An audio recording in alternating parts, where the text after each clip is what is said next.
ಧಾರವಾಡ ಕಟ್ಟೆ, ಧಾರವಾಡ.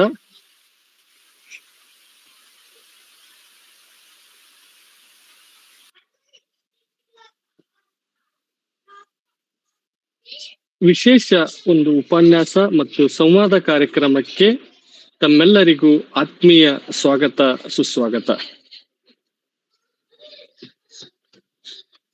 ನಾಗರಿಕ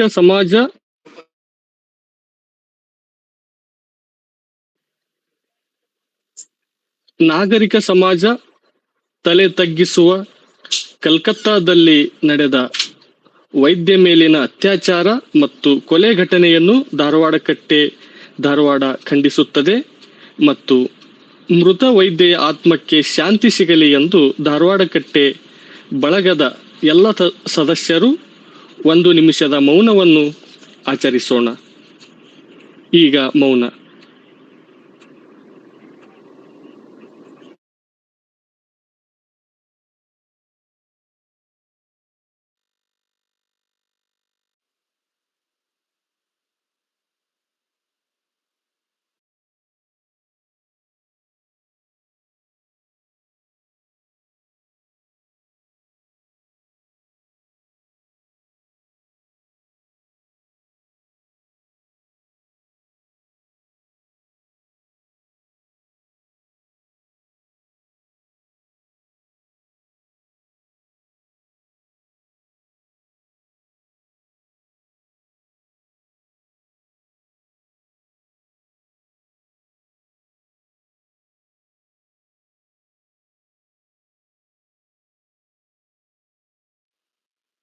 ಓಂ ಶಾಂತಿ.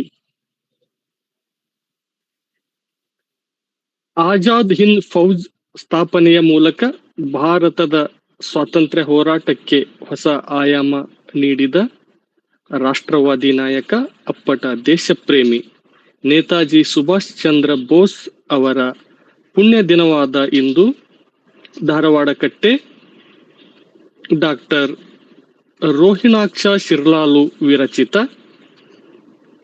ಭಾರತದಲ್ಲಿನ ಬ್ರಿಟಿಷ್ ವಸಾಹತುಶಾಹಿಯ ಕಾಲದಲ್ಲಿ ಭಾರತೀಯ ಶಿಕ್ಷಣ, ಕೃಷಿ, ತಂತ್ರಜ್ಞಾನ ಮತ್ತು ಕಲೆಗಳ ಮೇಲೆ ವಸಾಹತುಶಾಹಿ ಸರ್ಕಾರದ ದೌರ್ಜನ್ಯವನ್ನು ತಮ್ಮ ಅಧ್ಯಯನಗಳ ಮೂಲಕ ಬಹಿರಂಗಪಡಿಸಿದ ಭಾರತೀಯ ಇತಿಹಾಸವನ್ನು ಪುನರ್ವಿಮರ್ಶಿಸಿ ಬ್ರಿಟಿಷ್ ದೃಷ್ಟಿಕೋನದ ಬದಲಾಗಿ ಭಾರತೀಯ ದೃಷ್ಟಿಕೋನದಿಂದ ಇತಿಹಾಸವನ್ನು ಅರ್ಥೈಸಲು ಪ್ರಯತ್ನಿಸಿದ ಭಾರತೀಯ ಇತಿಹಾಸಕಾರ, ರಾಷ್ಟ್ರಪ್ರೇಮಿ ಮತ್ತು ಗಾಂಧಿವಾದಿ ಚಿಂತಕ. ಭಾರತವೆಂಬ ಬೆಳಕನ್ನು ಜಗಕ್ಕೆ ತೋರಿದ ಮರೆಯದ ಮಾಣಿಕ್ಯ ಧರ್ಮಪಾಲ್ ಅವರ ಕುರಿತು ವಿಶೇಷ ಉಪನ್ಯಾಸ ಮತ್ತು ಸಂವಾದ ಕಾರ್ಯಕ್ರಮವನ್ನು ಹಮ್ಮಿಕೊಂಡಿದೆ. ಧರ್ಮಪಾಲ್ ಅವರ ಆಲೋಚನೆಗಳು ಇಂದಿಗೂ ಪ್ರಸ್ತುತವಾಗಿವೆ. ಅವರ ಕೃತಿಗಳು ಭಾರತೀಯ ಇತಿಹಾಸ ಮತ್ತು ಸಂಸ್ಕೃತಿಯನ್ನು ಅರ್ಥ ಮಾಡಿಕೊಳ್ಳಲು ನಮಗೆ ಸಹಾಯ ಮಾಡುತ್ತವೆ. ಅವರ ಕೃತಿಗಳು ಭಾರತೀಯರ ಸ್ವಾಭಿಮಾನವನ್ನು ಹೆಚ್ಚಿಸುವಲ್ಲಿ ಮತ್ತು ರಾಷ್ಟ್ರೀಯವಾದವನ್ನು ಬಲಪಡಿಸುವಲ್ಲಿ ಪ್ರಮುಖವಾದ ಪಾತ್ರವನ್ನು ವಹಿಸಿವೆ. ಭಾರತವೆಂಬ ಬೆಳಕನ್ನು ಜಗಕ್ಕೆ ತೋರಿದ ಶ್ರೀ ಧರ್ಮಪಾಲ್ ಕೃತಿಯ ಕರ್ತೃ ಡಾಕ್ಟರ್ ರೋಹಿಣಾಕ್ಷ ಶಿರ್ಲಾಲು, ಸಹಾಯಕ ಪ್ರಾಧ್ಯಾಪಕರು, ಜನಪದ ಶಾಸ್ತ್ರ ಮತ್ತು ಬುಡಕಟ್ಟು ಅಧ್ಯಯನ ವಿಭಾಗ, ಕರ್ನಾಟಕ ಕೇಂದ್ರೀಯ ವಿಶ್ವವಿದ್ಯಾಲಯ ಕಲಬುರಗಿ. ಮಹನೀಯರು ನಮ್ಮೊಂದಿಗೆ ಇದ್ದಾರೆ. ಅವರನ್ನು ಈ ಕಾರ್ಯಕ್ರಮಕ್ಕೆ ಪ್ರೀತಿಯ ಸ್ವಾಗತವನ್ನು ಕೋರುತ್ತೇನೆ. ಸ್ವಾಗತ ಸರ್.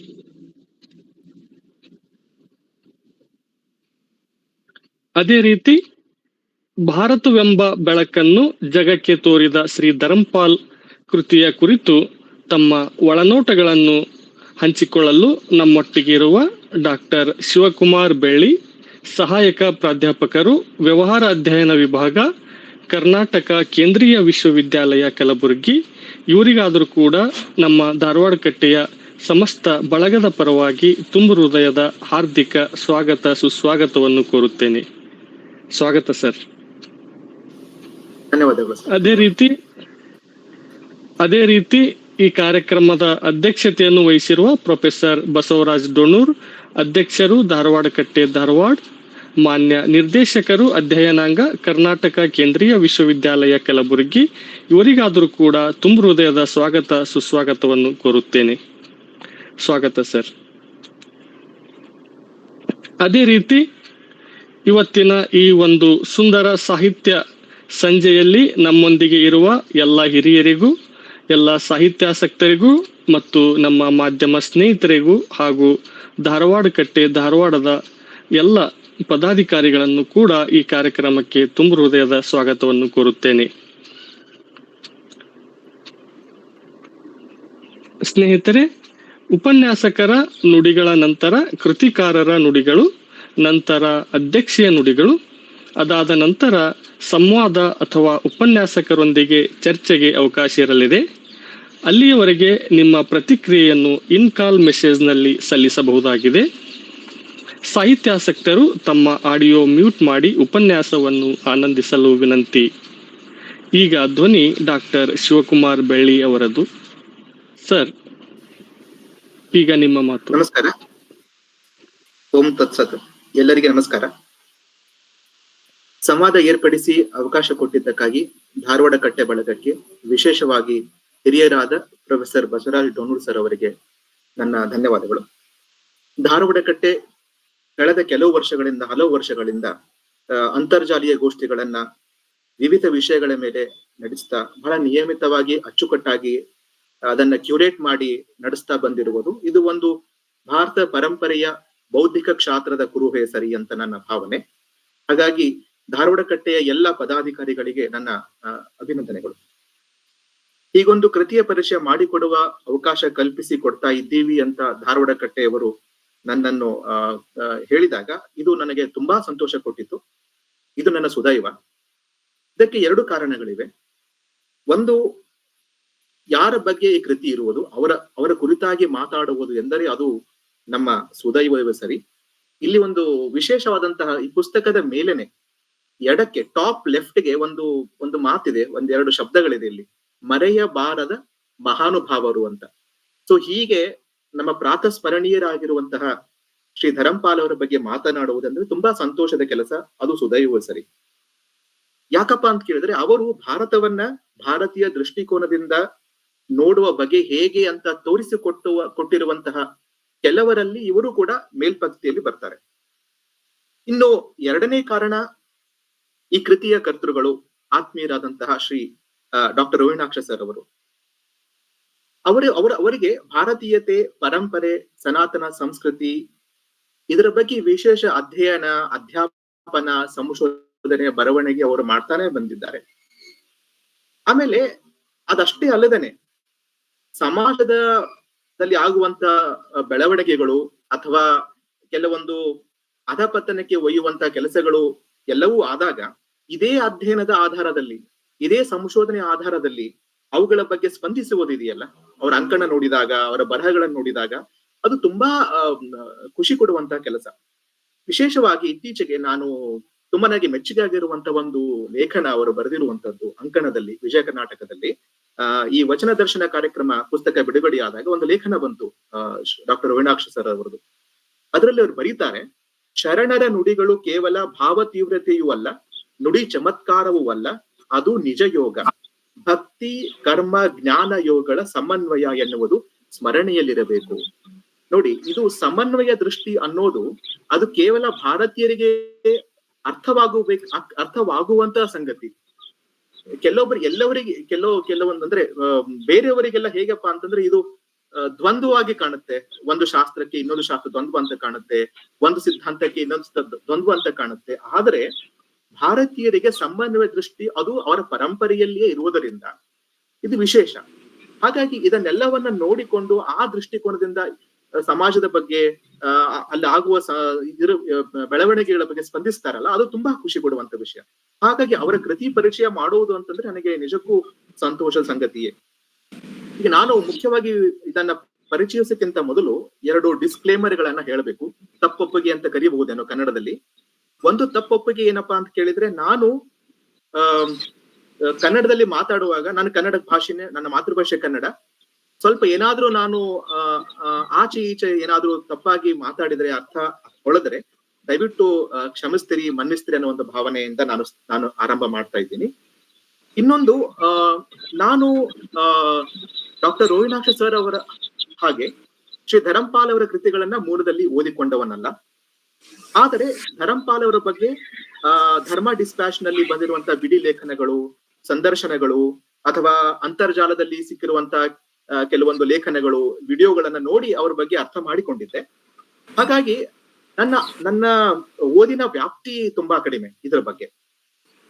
ಸೊ ಹೀಗೆ ಹೇಳುವಾಗ ಏನಾದ್ರೂ ಒಂದು ದೋಷ ಕಂಡು ಬಂದ್ರೆ ಅದು ಖಂಡಿತ ನನ್ನ ದೋಷ, ಅದು ನನ್ನ ಓದಿನ ಮಿತಿ ಅಥವಾ ಅರ್ಥ ಮಾಡಿಕೊಳ್ಳಲು ನಾನು ವಿಫಲವಾಗಿದ್ದೇ ಹೊರತು ಗ್ರಂಥ ರಚನಾಕಾರರಾಗಲಿ ಅಥವಾ ಶ್ರೀ ಧರಂಪಾಲರ ಬಗ್ಗೆ ಅಲ್ಲ ಅಂತ ನಾವು ತಿಳಿದುಕೊಳ್ಬೇಕಾಗತ್ತೆ. ಇಲ್ಲಿ ಭಾರತವೆಂಬ ಬೆಳಕನ್ನ ಜಗಕ್ಕೆ ತೋರಿದ ಶ್ರೀ ಧರಂಪಾಲ್, ಇದು ಡಾಕ್ಟರ್ ರೋಹಿಣಾಕ್ಷ ಅವರು ಬರೆದ ಇತ್ತೀಚಿನ ಒಂದು ಕೃತಿ. ಇದನ್ನ ಅಯೋಧ್ಯ ಪ್ರಕಾಶನ ಸಂಸ್ಥೆ ಪ್ರಕಟಿಸಿದೆ. 92 ಪುಟಗಳಿರುವ ಈ ಪುಸ್ತಕ ಪ್ರಾತಸ್ಮರಣೀಯರಾದಂತಹ ಶ್ರೀ ಧರಂಪಾಲ್ ಅವರ ಬಗ್ಗೆ ಪರಿಚಯಿಸುವುದು, ಅವರ ಸಂಶೋಧನಾ ಕ್ರಮದ ಬಗ್ಗೆ ಹೇಳುವುದು, ಆಮೇಲೆ ಮುಖ್ಯವಾಗಿ ಲೇಖಕರು ಹೇಳುವಂತೆ ಇದೊಂದು ಪ್ರವೇಶಕ ಗ್ರಂಥ. ಅಂದ್ರೆ ಅವ್ರು ಬರೀತಾರೆ ಲೇಖಕರು, ಶ್ರೀ ಧರಂಪಾಲ್ ಅವರ ಅಧ್ಯಯನಕ್ಕಾಗಿ ತೊಡಗಿಸಿಕೊಳ್ಳುವವರೆಗೆ ಈ ಕೃತಿ ಪ್ರವೇಶಿಕೆ ಅಂತ. ನಾವು ಸ್ವಲ್ಪ ನೋಡಿದಾಗ ಪ್ರವೇಶಕ ಗ್ರಂಥಗಳ ಒಂದು ಹಿನ್ನೆಲೆ ನೋಡಿದಾಗ ನಮ್ಮಲ್ಲಿ ಪ್ರವೇಶಕ ಗ್ರಂಥಗಳ ಒಂದು ಪರಂಪರೆನೇ ಇದೆ. ಸಂಸ್ಕೃತ ಸಾಹಿತ್ಯಕ್ಕೆ ಪ್ರವೇಶ ಅಥವಾ ಸಂಸ್ಕೃತ ವ್ಯಾಕರಣಕ್ಕೆ ನಾವು ಪ್ರವೇಶ ಪಡಿಬೇಕಾದ್ರೆ ಹಲವು ಪುಟ್ಟ ಗ್ರಂಥಗಳು, ಪ್ರವೇಶಕ ಗ್ರಂಥಗಳನ್ನ ಕಾಣ್ತೇವೆ. ಅದೇ ರೀತಿಯಾಗಿ ನಾನು ನಿನ್ನೆ ಮಾತಾಡ್ಬೇಕಾದ್ರೆ ಡಾಕ್ಟರ್ ರೋಹಿಣಾಕ್ಷ ಕೂಡ ಹೇಳಿದ್ರು, ಅಕ್ಷರ ಸಂಸ್ಥೆಯವರು ಕೂಡ ಹಲವು ಈ ತರ ಪ್ರವೇಶಕ ಗ್ರಂಥಗಳನ್ನ ಪ್ರಕಟಿಸಿದ್ದಾರೆ ಅಂತ. ಸೊ ಹೀಗೆ ಪ್ರವೇಶಕ ಗ್ರಂಥಗಳು ತುಂಬಾ ಮುಖ್ಯವಾಗಿ ಕೆಲಸವನ್ನ ಮಾಡುತ್ತೆ. ಯಾಕಪ್ಪ ಅಂತಂದ್ರೆ ನಾವು ಒಂದು ಕಾಲಘಟ್ಟದಲ್ಲಿ ಮುಂದೆ ಹೋದಾಗ ಆ ವಿಷಯಗಳನ್ನ ಅರ್ಥ ಮಾಡಿಕೊಳ್ಳುವುದು ತಾಂತ್ರಿಕವಾಗಿಯೋ ಅಥವಾ ವ್ಯಾಕರಣ ದೃಷ್ಟಿಯಿಂದಲೋ ಅಥವಾ ನಮಗೆ ಪೂರ್ತಿ ಆ ಕೊಂಡಿ ಕಳಚಿ ಹೋಗಿರುವುದರಿಂದಲೋ ಯಾವುದೋ ಒಂದು ಕಾರಣಕ್ಕಾಗಿ ಅದನ್ನ ಅರ್ಥ ಮಾಡಿಕೊಳ್ಳಲು ಸ್ವಲ್ಪ ಕ್ಲಿಷ್ಟ ಅನಿಸಿದಾಗ ಅದಕ್ಕೆ ಸೂಕ್ತ ಮಾರ್ಗದರ್ಶನ ಕೊಡುವಂತ ಒಂದು ಗ್ರಂಥ ಬೇಕಾಗುತ್ತೆ. ಸೊ ಆ ತರ ಗ್ರಂಥಗಳು ಬಹುಶಃ ಅವುಗಳನ್ನ ನಾವು ಪ್ರವೇಶಕ ಗ್ರಂಥಗಳಂತ ಕರೀಬಹುದೇನೋ ಅಂತ ನನ್ನ ಒಂದು ಅನಿಸಿಕೆ. ಇಲ್ಲಿ ಈ ತರ ಗ್ರಂಥಗಳನ್ನ ಬರೆಯುವಾಗ ಲೇಖಕರಿಗೆ ಒಂದು ಸವಾಲು ಎದುರಾಗುತ್ತೇನೋ ಅಂತ ನನಗನ್ಸುತ್ತೆ. ಏನಪ್ಪಾ ಅಂತ ಕೇಳಿದ್ರೆ, ನೋಡಿ, ಈ ಕೃತಿಯ ಹಿಂದೆ ಸುಮಾರು 13 ಮೂಲ ಗ್ರಂಥಗಳನ್ನ ಲೇಖಕರು ಅದನ್ನ ಅಧ್ಯಯನ ಮಾಡಿದ್ದಾರೆ, ಸಮಗ್ರವಾಗಿ ಅಧ್ಯಯನ ಮಾಡಿದ್ದಾರೆ. ಹೀಗೆ ಅಧ್ಯಯನ ಮಾಡಿದಾಗ 92 ಪುಟಗಳ ಪುಸ್ತಕ ಬರಿಬೇಕು ಅಂತ ಕೂತ್ಕೊಂಡ್ರೆ ಇದು ತುಂಬಾ ಕಷ್ಟದ ಕೆಲಸ. ಏನು ಬರಿಬೇಕು ಅಂತ ಹೇಳೋದಕ್ಕಿಂತ ಏನನ್ನು ಕೈ ಬಿಡಬೇಕು ಅನ್ನೋದು ಕೂಡ ಕಷ್ಟವಾಗುತ್ತೆ. ಯಾವುದನ್ನು ಕೈ ಬಿಟ್ರೆ ನಾವು ಆ ವ್ಯಕ್ತಿತ್ವದ ಒಂದು ಚಿತ್ರಣ ಕೊಡಲಿಕ್ಕೆ ವಿಫಲರಾಗ್ತೀವೇನೋ ಅನ್ನೋ ಒಂದು ಭಯ, ಅಥವಾ ಎಲ್ಲವನ್ನೂ ಹೇಳಕ್ ಹೋದ್ರೆ ಅದು ಪುಟಗಳ ವ್ಯಾಪ್ತಿಯನ್ನು ಮೀರುತ್ತೆ. ಹೀಗಿರುವಾಗ ಇವೆಲ್ಲವುಗಳನ್ನ ಹಿನ್ನೆಲೆಯಲ್ಲಿ ಇಟ್ಟುಕೊಂಡು ಪ್ರಮುಖವಾದ ಸತ್ವ ಅದನ್ನ ಶೋಧಿಸಿ ಮನಮುಟ್ಟುವಂತೆ ಶಬ್ದಗಳಲ್ಲಿ ಹೇಳುವುದಿದೆಯಲ್ಲ, ಅದು ತುಂಬಾ ಕಷ್ಟದ ಕೆಲಸ ಅಂತ ನನ್ನ ಭಾವನೆ. ಬರೀ ಶಬ್ದಗಳಲ್ಲಿ ಹಿಡಿದಿಟ್ಟು ಕೊಡೋದಷ್ಟೇ ಅಲ್ಲ, ಅದರ ಜೊತೆಗೆ ಓದುಗನಿಗೆ ಪ್ರೇರಣೆ ಹುಟ್ಟಿಸ್ಬೇಕು. It should inspire the reader. ಇನ್ನು ಏನು ನಾವು ಓದ್ಲಿಕ್ಕಿದೆ ಅಂತ ಇನ್ಸ್ಪೈರ್ ಕೂಡ ಮಾಡಬೇಕು. ಇನ್ನೊಂದು ಮುಖ್ಯವಾದ ಕೆಲಸ ಏನಪ್ಪಾ ಅಂತಂದ್ರೆ, ಹಾಗೆ ಓದಬೇಕು ಅಂತ ಪ್ರೇರಣೆ ಆದ ಮೇಲೆ ಅದಕ್ಕೆ ಬೇಕಾದಂತ ತಕ್ಕ ಮಟ್ಟಿನ ಪ್ರಿಪರೇಷನ್, ಸಿದ್ಧತೆ ಕೂಡ ಮಾಡಿರಬೇಕು. ನೋಡಿ, ಈ ಗ್ರಂಥದ 3 ಆಯಾಮಗಳು ನನಗೆ ಗೋಚರ ಆಗ್ತಾ ಇದೆ. ಒಂದು, ಪ್ರಮುಖ ಸತ್ವ ಯಾವುದು ಅಂತ ಅರ್ಥ ಮಾಡಿಸಿಕೊಡುವುದು. ಸೆಕೆಂಡ್, ಇನ್ಸ್ಪೈರ್ ಮಾಡುವುದು, ಇನ್ನು ಓದಲಿಕ್ಕೆ, ರಿಸರ್ಚ್ ಮಾಡಲಿಕ್ಕೆ, ಅದು ಒಂದು. ಮೂರನೇದ್ದು ಒಂಥರ ಪ್ರಿಪರೇಷನ್ ಕೂಡ ಮಾಡಿರ್ಬೇಕು. ಈ 3 ಅರ್ಥಗಳಲ್ಲಿ ಈ ಪುಟ್ಟ ಗ್ರಂಥ ಈ 3 ಅರ್ಥಗಳಲ್ಲಿ ಇದನ್ನ ಬಹಳ ಸಲೀಸಾಗಿ, ಸರಳವಾಗಿ ಸಾಧಿಸಿದ್ದಾರೆ ಲೇಖಕರು. ಸರಳವಾಗಿ ಯಾಕಪ್ಪ ಅಂದ್ರೆ ಅಲ್ಲಿ ಯಾವುದನ್ನ ಪ್ರಯತ್ನ ಪೂರ್ವಕವಾಗಿ ಅಂತ ನನಗೆ ಅನಿಸ್ಲಿಲ್ಲ, ಆದ್ರೆ ಪ್ರಜ್ಞಾಪೂರ್ವಕವಾಗಿದೆ ಅಂತ ಅನಿಸ್ತು. I did not feel it is too taxed or ತುಂಬಾ ಸರ್ಕಸ್ ಮಾಡಿ ಬರ್ದಿದ್ದಾರೆ ಅಂತ ಅನಿಸ್ಲಿಲ್ಲ, ತುಂಬಾ ಪ್ರಜ್ಞಾಪೂರ್ವಕವಾಗಿ ಬರ್ದಿದ್ದಾರೆ ಅಂತ ಅನಿಸ್ತು. ಹಾಗಾಗಿ ಇದೊಂದು ತುಂಬಾ ಖುಷಿ ಕೊಡುವಂತಹ ಗ್ರಂಥ ಹಾಗೆ ಅಂತ ನನಗೆ ಅನಿಸುತ್ತೆ. ಆಮೇಲೆ ಈ ಕೃತಿ ಪರಿಚಯ ಮಾಡೋಕ್ಕಿಂತ ಮುಂಚೆ, ಯಾರು ಈ ಮಹನೀಯರು ಶ್ರೀ ಧರಂಪಾಲ್ ಅನ್ನುವರು? ಯಾಕಪ್ಪ ಅಂತ ಕೇಳಿದ್ರೆ, ನಮ್ಮ ದುರಂತ ಏನಪ್ಪಾ ಅಂತಂದ್ರೆ, ನಮ್ಮ ಶಿಕ್ಷಣ ವಲಯದಲ್ಲಾಗಲಿ ಅಥವಾ ಬೇರೆ ಸಮಾಜದ ವಲಯದಾಗಲಿ ಇವ್ರ ಬಗ್ಗೆ ಜಾಸ್ತಿ ನಾವು ಹೇಳಿರಲ್ಲ. ಅವ್ರ ಪರಿಚಯ ತುಂಬಾ ಕಡಿಮೆ. ಹೀಗಿರುವಾಗ ಕೆಲವೇ ಮಾತಿನಲ್ಲಿ ಹೇಳಿ ಮುಂದೆ ಹೋಗಬೇಕಾದ್ರೆ ಇಲ್ಲಿ ಕೆಲವು ಮಾತುಗಳನ್ನು ಪಟ್ಟಿ ಮಾಡಿಕೊಂಡಿದ್ದೇನೆ, ಕೆಲವು ಈ ಪುಸ್ತಕದಲ್ಲಿಂದನೇ. ಒಂದು, ಭಾರತದ ನೈಜ ಚಿತ್ರಣವನ್ನ, ಭಾರತದ ಆತ್ಮದರ್ಶನವನ್ನ ಭಾರತೀಯರಿಗಷ್ಟೇ ಅಲ್ಲ ವಿಶ್ವಕ್ಕೆ ಪರಿಚಯಿಸಿದವರು ಶ್ರೀ ಧರಂಪಾಲ್ ಅವರು. ಭಾರತೀಯ ಸಮಾಜವನ್ನು ಬ್ರಿಟಿಷರು ಕಟ್ಟಿಕೊಟ್ಟ ಚಿತ್ರಣಕ್ಕಿಂತ ಭಿನ್ನವಾಗಿ ನೋಡಲು ಸಾಧ್ಯವಿದೆ ಎನ್ನುವುದನ್ನು ತೋರಿಸಿಕೊಟ್ಟವರು ಶ್ರೀ ಧರಂಪಾಲ್ ಅವರು. ಪಕ್ಕಾ ಗಾಂಧಿವಾದಿಗಳು ಶ್ರೀ ಧರಂಪಾಲ್ ಅವರು. ಕೊನೆ ತನಕ ಅವರು ಸೇವಾಗ್ರಾಮದಲ್ಲಿ ಇದ್ದವರು. ನೋಡಿ, ಗಾಂಧಿವಾದಿ ಅಂತಂದ್ರೆ ಅವರು ಸೇವಾಗ್ರಾಮದಲ್ಲಿ ಇದ್ದವರು.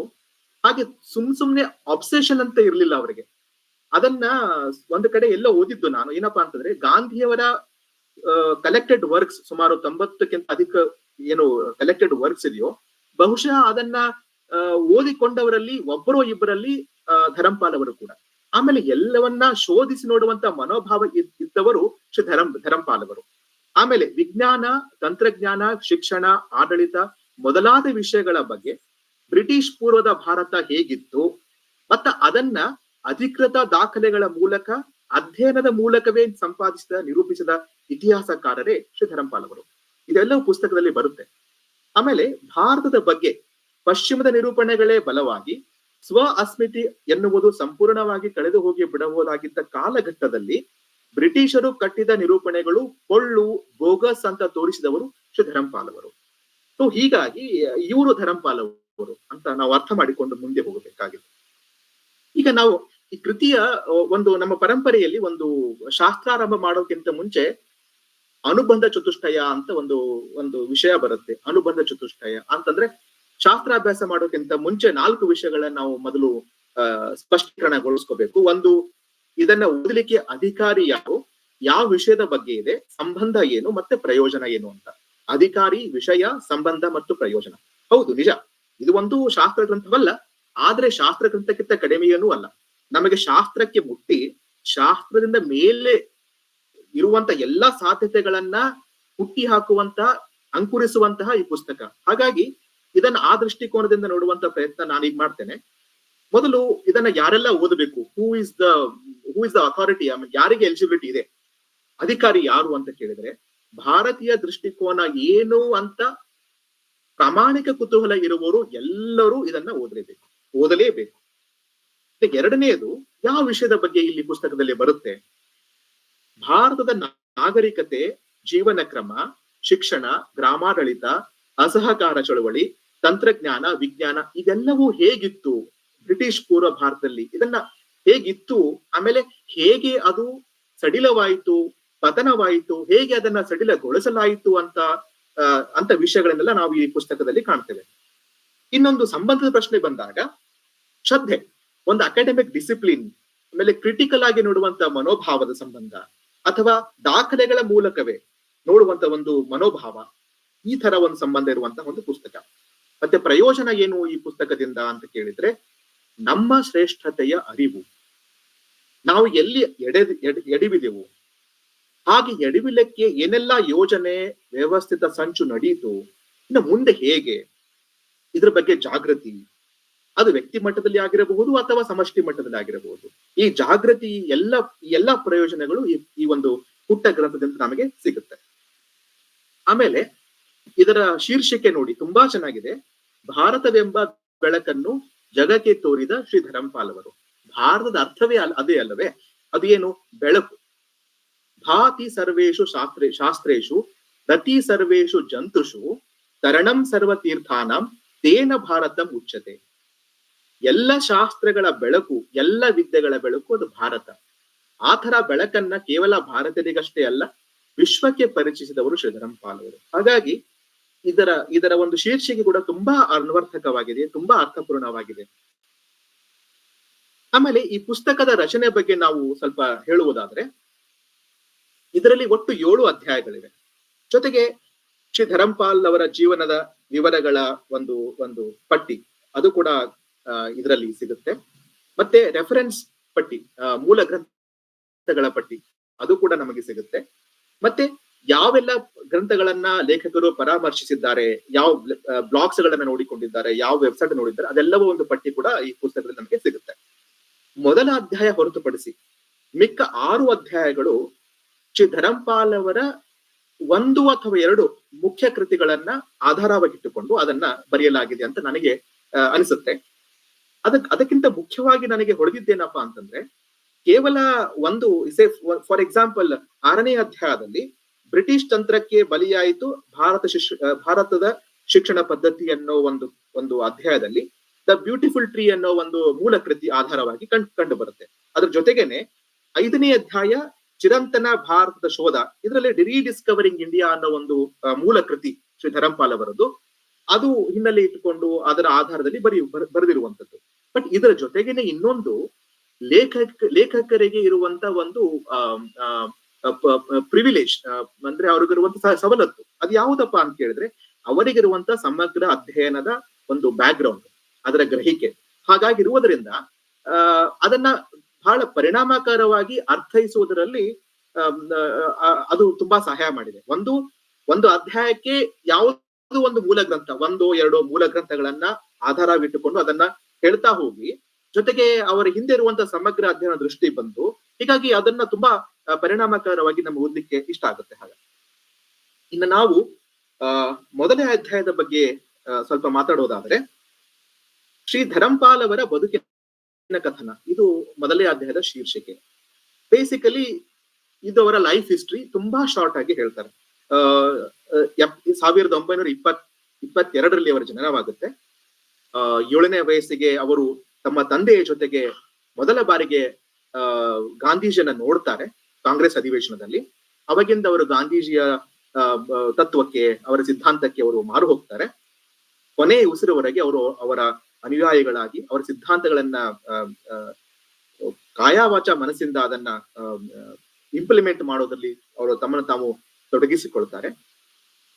ಆಫ್ಟರ್ ಇಂಟರ್ಮೀಡಿಯೇಟ್ ಆದ್ಮೇಲೆ ಅವರು BSc ಭೌತಶಾಸ್ತ್ರವನ್ನ ಆಯ್ದುಕೊಳ್ತಾರೆ. ಬಟ್ ಅಷ್ಟೊತ್ತಿಗಾಗ್ಲೇ ಭಾರತದಲ್ಲಿ ಭಾರತ ಬಿಟ್ಟು ತೊಲಗಿ ಚಳವಳಿ, ಕ್ವಿಟ್ ಇಂಡಿಯಾ ಮೂವ್ಮೆಂಟ್ ತುಂಬಾ ಪ್ರಚಾರಕ್ಕಿರುತ್ತೆ. ಆ ಸಂದರ್ಭದಲ್ಲಿ ಅವರು ವಿದ್ಯಾಭ್ಯಾಸಕ್ಕಿಂತ ಮುಖ್ಯವಾಗಿ ಸ್ವರಾಜ್ಯವೇ ಬಹಳ ಇಂಪಾರ್ಟೆಂಟು ಅಂತ ಅದಕ್ಕೆ ಮಹತ್ವ ಕೊಟ್ಟು ವಿದ್ಯಾಭ್ಯಾಸದಲ್ಲಿ ಅವರನ್ನು ಮೊಟಕುಗೊಳಿಸ್ತಾರೆ. ಆಮೇಲೆ 1944ರಲ್ಲಿ ಮೀರಾಬೇನ್ ಅವರು ಕಿಸಾನ್ ಆಶ್ರಮ ಏನು ಸ್ಟಾರ್ಟ್ ಮಾಡಿರ್ತಾರಲ್ಲ, ಅಲ್ಲಿ ಅವರು ಸೇರ್ಪಡೆಗೊಂಡು ಅಲ್ಲಿ ಗ್ರಾಮಗಳಲ್ಲಿ ವಾಸಿಸುವ ಜನರ ಬಗ್ಗೆ, ಅವರ ಅಭ್ಯುದಯಕ್ಕಾಗಿ ಏನೆಲ್ಲ ಮಾಡಬೇಕು ಅಂತ ಅವರು ಅಲ್ಲಿ ಕೆಲಸ ಶುರು ಮಾಡ್ತಾರೆ. ಇಲ್ಲಿ ಮೊದಲ ಬಾರಿಗೆ ಅವರಿಗೆ ಗ್ರಾಮಗಳ ವಿಕಾಸ, ಗ್ರಾಮಗಳ ಬೇರುಗಳು ಏನು, ಅದರ ಮೌಲ್ಯಗಳೇನು, ಅದರ ಸಂಸ್ಕೃತಿ ಏನು, ಅದರ ಹಿನ್ನೆಲೆ ಏನು, ಅದನ್ನ ಮೊದಲ ಬಾರಿಗೆ ಅವರಿಗೆ ಒಂದು ಗ್ರೌಂಡ್ ಲೆವೆಲ್ ಆಗಿ ಅವರಿಗೆ ಅರ್ಥ ಆಗುತ್ತೆ. ಸೊ ಹಾಗಾಗಿ ಅಲ್ಲಿ ಅವರು ಕಂಡುಕೊಂಡಿದ್ದು ಏನಪ್ಪಾ ಅಂತ ಕೇಳಿದ್ರೆ, ಭಾರತದ ಸಮುದಾಯದ ಬದುಕಿಗೆ ಒಂದು ಬಲವಾದ ವಿಶಿಷ್ಟವಾದ ಆಯಾಮವಿದೆ. ಈ ಆಯಾಮವನ್ನೇ ಭಾರತವನ್ನ ಜಾಗತಿಕವಾಗಿ ಅಭಿವೃದ್ಧಿಶೀಲಗೊಳಿಸಲು ಸಾಧ್ಯ ಅನ್ನೋ ಒಂದು ತತ್ವವನ್ನ, ಒಂದು ಮಾತನ್ನ ಅವರು ಈ ಕಿಸಾನ್ ಆಶ್ರಮಕ್ಕೆ ಸೇರ್ಪಡೆ ಇದ್ದಾಗ ಅದನ್ನ ಅವರು ಅರ್ಥ ಮಾಡ್ಕೊಳ್ತಾರೆ. ಅವರಿಗೆ ವಯಸ್ಸು ಸುಮಾರು 20 ವರ್ಷ. ಅಂದ್ರೆ 20 ವರ್ಷಕ್ಕೆ ಅವರಿಗೆ ಒಂದು ಸ್ಪಷ್ಟತೆ ಬಂದಿತ್ತು. The clarity he has already got. ಅಂದ್ರೆ ಭಾರತಕ್ಕೆ ಒಂದು ಜಾಗತಿಕವಾಗಿ ಅದನ್ನ ಬೆಳವಣಿಗೆ ಆಗಬೇಕು, ಅಭಿವೃದ್ಧಿ ಹೊಂದಬೇಕು ಅಂತಂದ್ರೆ ಭಾರತದ ಸಮುದಾಯದ ಬದುಕಿಗೆ ಒಂದು ವಿಶಿಷ್ಟವಾದ ಆಯಾಮ ಇದೆ. ಅದನ್ನ ನಾವು ಮೊದಲು ಗಟ್ಟಿ ಹಿಡ್ಕೊಂಡು ಅದ್ರ ಮೇಲೆ ಬೆಳಿಬೇಕು ಅಂತ ಅವರ ಒಂದು ಸ್ಪಷ್ಟತೆ ಅವರಿಗೆ ಆಗ್ಲೇ ಬಂದಿತ್ತು. ಜೊತೆಗೆ 48ರಲ್ಲಿ ಅವರು ಇಸ್ರೇಲ್ ನಲ್ಲಿ ಒಂದು ಕಿಬುತ್ ಆಜಿಮ್ ಅಂತ ಒಂದು ಎಕ್ಸ್ಪೆರಿಮೆಂಟಲ್ ಲೆವೆಲ್ ವರ್ಕ್ ನಡೀತಾ ಇರುತ್ತೆ. ಅದನ್ನ ನೋಡಿ ಬರ್ತಾರೆ. ಅವ್ರು ಇನ್ನೊಂದು ಅರ್ಥ ಮಾಡ್ಕೊಳ್ತಾರೆ ಅಲ್ಲಿ ನೋಡಿ ಬಂದಾಗ, ನಮ್ಮ ವಿಶ್ವದ ಎಲ್ಲೆಡೆ ಬೇರೆ ಬೇರೆ ಪ್ರಯೋಗಗಳು ಆಗ್ತಾನೆ ಇರುತ್ತೆ. ಆದರೆ ಎಲ್ಲಾ ಪ್ರಯೋಗಗಳು ಯಥಾವತ್ತಾಗಿ ನಮ್ಮ ನೆಲದಲ್ಲಿ ಅದನ್ನ ಮಾಡಿದರೆ, ಅದನ್ನ ಇಂಪ್ಲಿಮೆಂಟ್ ಮಾಡಿದರೆ ಅಥವಾ ಅಡಾಪ್ಟ್ ಮಾಡಿಕೊಂಡ್ರೆ ಅದು ಇಲ್ಲಿ ವರ್ಕ್ ಆಗಲ್ಲ ಅಂತ ಗೊತ್ತಾಗುತ್ತೆ. ಬಹುಶಃ ನಮ್ಮೆಲ್ಲರಿಗೂ ಆಗಲೇಬೇಕಾಗಿರುವಂತದ್ದು ಏನಪ್ಪಾ ಅಂತ ಕೇಳಿದ್ರೆ, ಜಗತ್ತಿನ ಯಾವುದೋ ಮೂಲೆಯಲ್ಲಿ ಯಾವುದೋ ಒಂದು ಸಂಗತಿ, ಯಾವುದೋ ಒಂದು ಪಾಲಿಸಿ ವರ್ಕ್ ಆಗಿದೆ ಅಂತಂದ್ರೆ ನಮ್ಮ ದೇಶದಲ್ಲೂ ಕೂಡ ಅದು ವರ್ಕ್ ಆಗುತ್ತೆ ಅನ್ನೋ ಒಂದು ವಿಚಿತ್ರ ಅದು ಇದೆಯಲ್ಲ, ಅದು ತುಂಬಾ ಕಷ್ಟ, ಅದು ತುಂಬಾ ತಪ್ಪಾಗಿರುವಂತದ್ದು. Context is totally different. ನಮ್ಮ ಕಾಂಟೆಕ್ಸ್ಟ್, ನಮ್ಮ ಸಂದರ್ಭ, ನಮ್ಮ ಸಂಸ್ಕೃತಿ, ನಮ್ಮ ನೆಲದ ಗುಣ, ನಮ್ಮ ಜನರ ಆಚಾರ ವಿಚಾರಗಳು ಇವೆಲ್ಲವೂ ಬೇರೆ ಇರುವುದರಿಂದ ಯಾವುದೋ ಒಂದು ಬೇರೆ ದೇಶದ ಒಂದು ಪದ್ಧತಿಯನ್ನ ಇಲ್ಲಿ ಹೇರಿದರೆ ಅದು ವರ್ಕೌಟ್ ಆಗಲ್ಲ ಅನ್ನೋ ಒಂದು ಮನವರಿಕೆ ಕೂಡ ಅವರು 48ರ ಒಳಗೆ ಅವರನ್ನ ಕಂಡುಕೊಳ್ತಾರೆ. ಅಂದ್ರೆ 25, 26, 27 ವರ್ಷಗಳಲ್ಲಿಯೇ ಅವರಿಗೆ ಈ ಕ್ಲಾರಿಟಿ ಅವರಿಗೆ ಅವರು ತಂದುಕೊಳ್ತಾರೆ. 48ರ ನಂತರ ಅಥವಾ ಅದೇ ಸಂದರ್ಭದಲ್ಲಿ ಅವರಿಗೆ ಮದುವೆ ಆಗಿ 3 ವರ್ಷ ಅವರು ಲಂಡನ್ ನಲ್ಲಿ ವಾಸ ಮಾಡ್ತಾರೆ ಸಂಸಾರ ಸಮೇತ. ಸೊ ಅದಾದ್ಮೇಲೆ ಅವರು ಲಂಡನ್ ಇರುವಾಗ ತುಂಬಾ ಒಂದು ಒಳ್ಳೆ ಕೆಲಸ ಮಾಡ್ತಾರೆ, ಅದನ್ನ ನಾನು ಹೇಳ್ತೇನೆ. 66ರಿಂದ ಪೂರ್ಣ ಪ್ರಮಾಣದಲ್ಲಿ ಅವರು ಭಾರತ ಬ್ರಿಟಿಷ್ ಪೂರ್ವದಲ್ಲಿ ಹೇಗಿತ್ತು ಅನ್ನೋದನ್ನ 2-3 ಶತಮಾನಗಳ ದಾಖಲೆಗಳ ಪುರಾವಿನ ಜೊತೆಗೆ ಆರ್ಕೈವ್ಸ್ ಗಳಲ್ಲಿ, ಪತ್ರಾಗಾರಗಳಲ್ಲಿ ಅದನ್ನ ಶೋಧಿಸಿ ತೆಗೆಯುವುದೇ ಅವರ ಜೀವನದ ಒಂದು ಘನ ಉದ್ದೇಶವಾಗಿ ಅವರು ಆರಿಸ್ಕೊಳ್ತಾರೆ. ಇದನ್ನ ಬಹಳ ಚೆನ್ನಾಗಿ ಪುಸ್ತಕದಲ್ಲಿ ಬಂದಿದೆ, ಅದನ್ನೇ ನಾನು ಓದಿ ಹೇಳ್ತೇನೆ. ನೋಡಿ, ಶ್ರೀ ಧರಂಪಾಲ್ ಅವರು ಈ ಕಾರ್ಯವನ್ನು ಆರಂಭಿಸಿದ ಕಾಲಘಟ್ಟವನ್ನು ಇಂದಿನ ನಾವು ಮರಿಬಾರದು ಅಂತ. ಅವರು ಸಂಶೋಧನೆಯ ಕಾರ್ಯಕ್ಕೆ ತನ್ನನ್ನು ತಾನೇ ಸಮರ್ಪಿಸಿಕೊಂಡಿದ್ದರು. Nobody told him to engage in this activity. ಯಾರು ಹೇಳಿರಲಿಲ್ಲ ನೋಡಿ ಧರಂಪಾಲ್ ಅವರು ಈ ಕೆಲಸ ಮಾಡಿ ಅಂತ ಹೇಳಿರಲಿಲ್ಲ. ತಮ್ಮನ್ನು ತಾವೇ ತೊಡಗಿಸಿಕೊಂಡಿದ್ರು.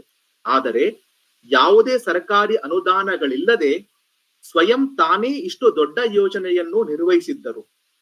ಇಂಗ್ಲೆಂಡಿನ ಪತ್ರಾಗಾರಗಳಲ್ಲಿ ವರ್ಷಗಳ ಕಾಲ ಕುಳಿತು ಒಂದೊಂದು ದಾಖಲೆಗಳನ್ನು ತಾನೇ ತನ್ನ ಕಣ್ಣಾರೆ ಪರಿಶೀಲಿಸಿ ಕೈಯಾರೆ ದಾಖಲಿಸಿಕೊಂಡರು. ಇದನ್ನು ಜೆರಾಕ್ಸ್ ಮಾಡಿಕೊಳ್ಳುವ ಅನುಕೂಲಗಳು, ಮೈಕ್ರೋ ಫಿಲ್ಮ್ಗಳನ್ನಾಗಿಸುವ ಸೌಲಭ್ಯಗಳು ಯಾವುದೂ ಇಲ್ಲದೆ ಇದ್ದ ಕಾಲಘಟ್ಟದಲ್ಲಿ ಅಕ್ಷರಶಃ 16,000 ಪುಟಗಳ ದಾಖಲೆಗಳನ್ನು ಕೈಯಿಂದಲೇ ಬರೆದುಕೊಳ್ಳುತ್ತಾರೆ. ಅವಾಗ ಇಷ್ಟೆಲ್ಲ ಅವರಿಗೆ ಸವಲತ್ತುಗಳು ಸಹಿತ ಇರಲಿಲ್ಲ. ಎಲ್ಲವನ್ನು ಕಾಪಿ ಮಾಡ್ಕೊಳ್ತಾರೆ, ಎಲ್ಲವನ್ನು ಬರೆದುಕೊಳ್ತಾರೆ. ಆಮೇಲೆ ಭಾರತಕ್ಕೆ ಮರಳುವಾಗ 10 ಕಬ್ಬಿಣದ ಟ್ರಂಕುಗಳಲ್ಲಿ ಸಾವಿರಾರು ಪುಟಗಳ ಅಮೂಲ್ಯ ದಾಖಲೆಗಳನ್ನ ಸಿದ್ಧಪಡಿಸಿ ತಂದಿದ್ದರು ಎಂದರೆ ಅವರ ಕೆಲಸದ ಶ್ರಮ ಏನೆಂದು ಅರಿವಾಗುತ್ತದೆ. ನೋಡಿ, ಇದನ್ನ ನೋಡಿದಾಗ BVಜಿಯವರ ಮಾತು ನೆನಪು ಬರುತ್ತೆ.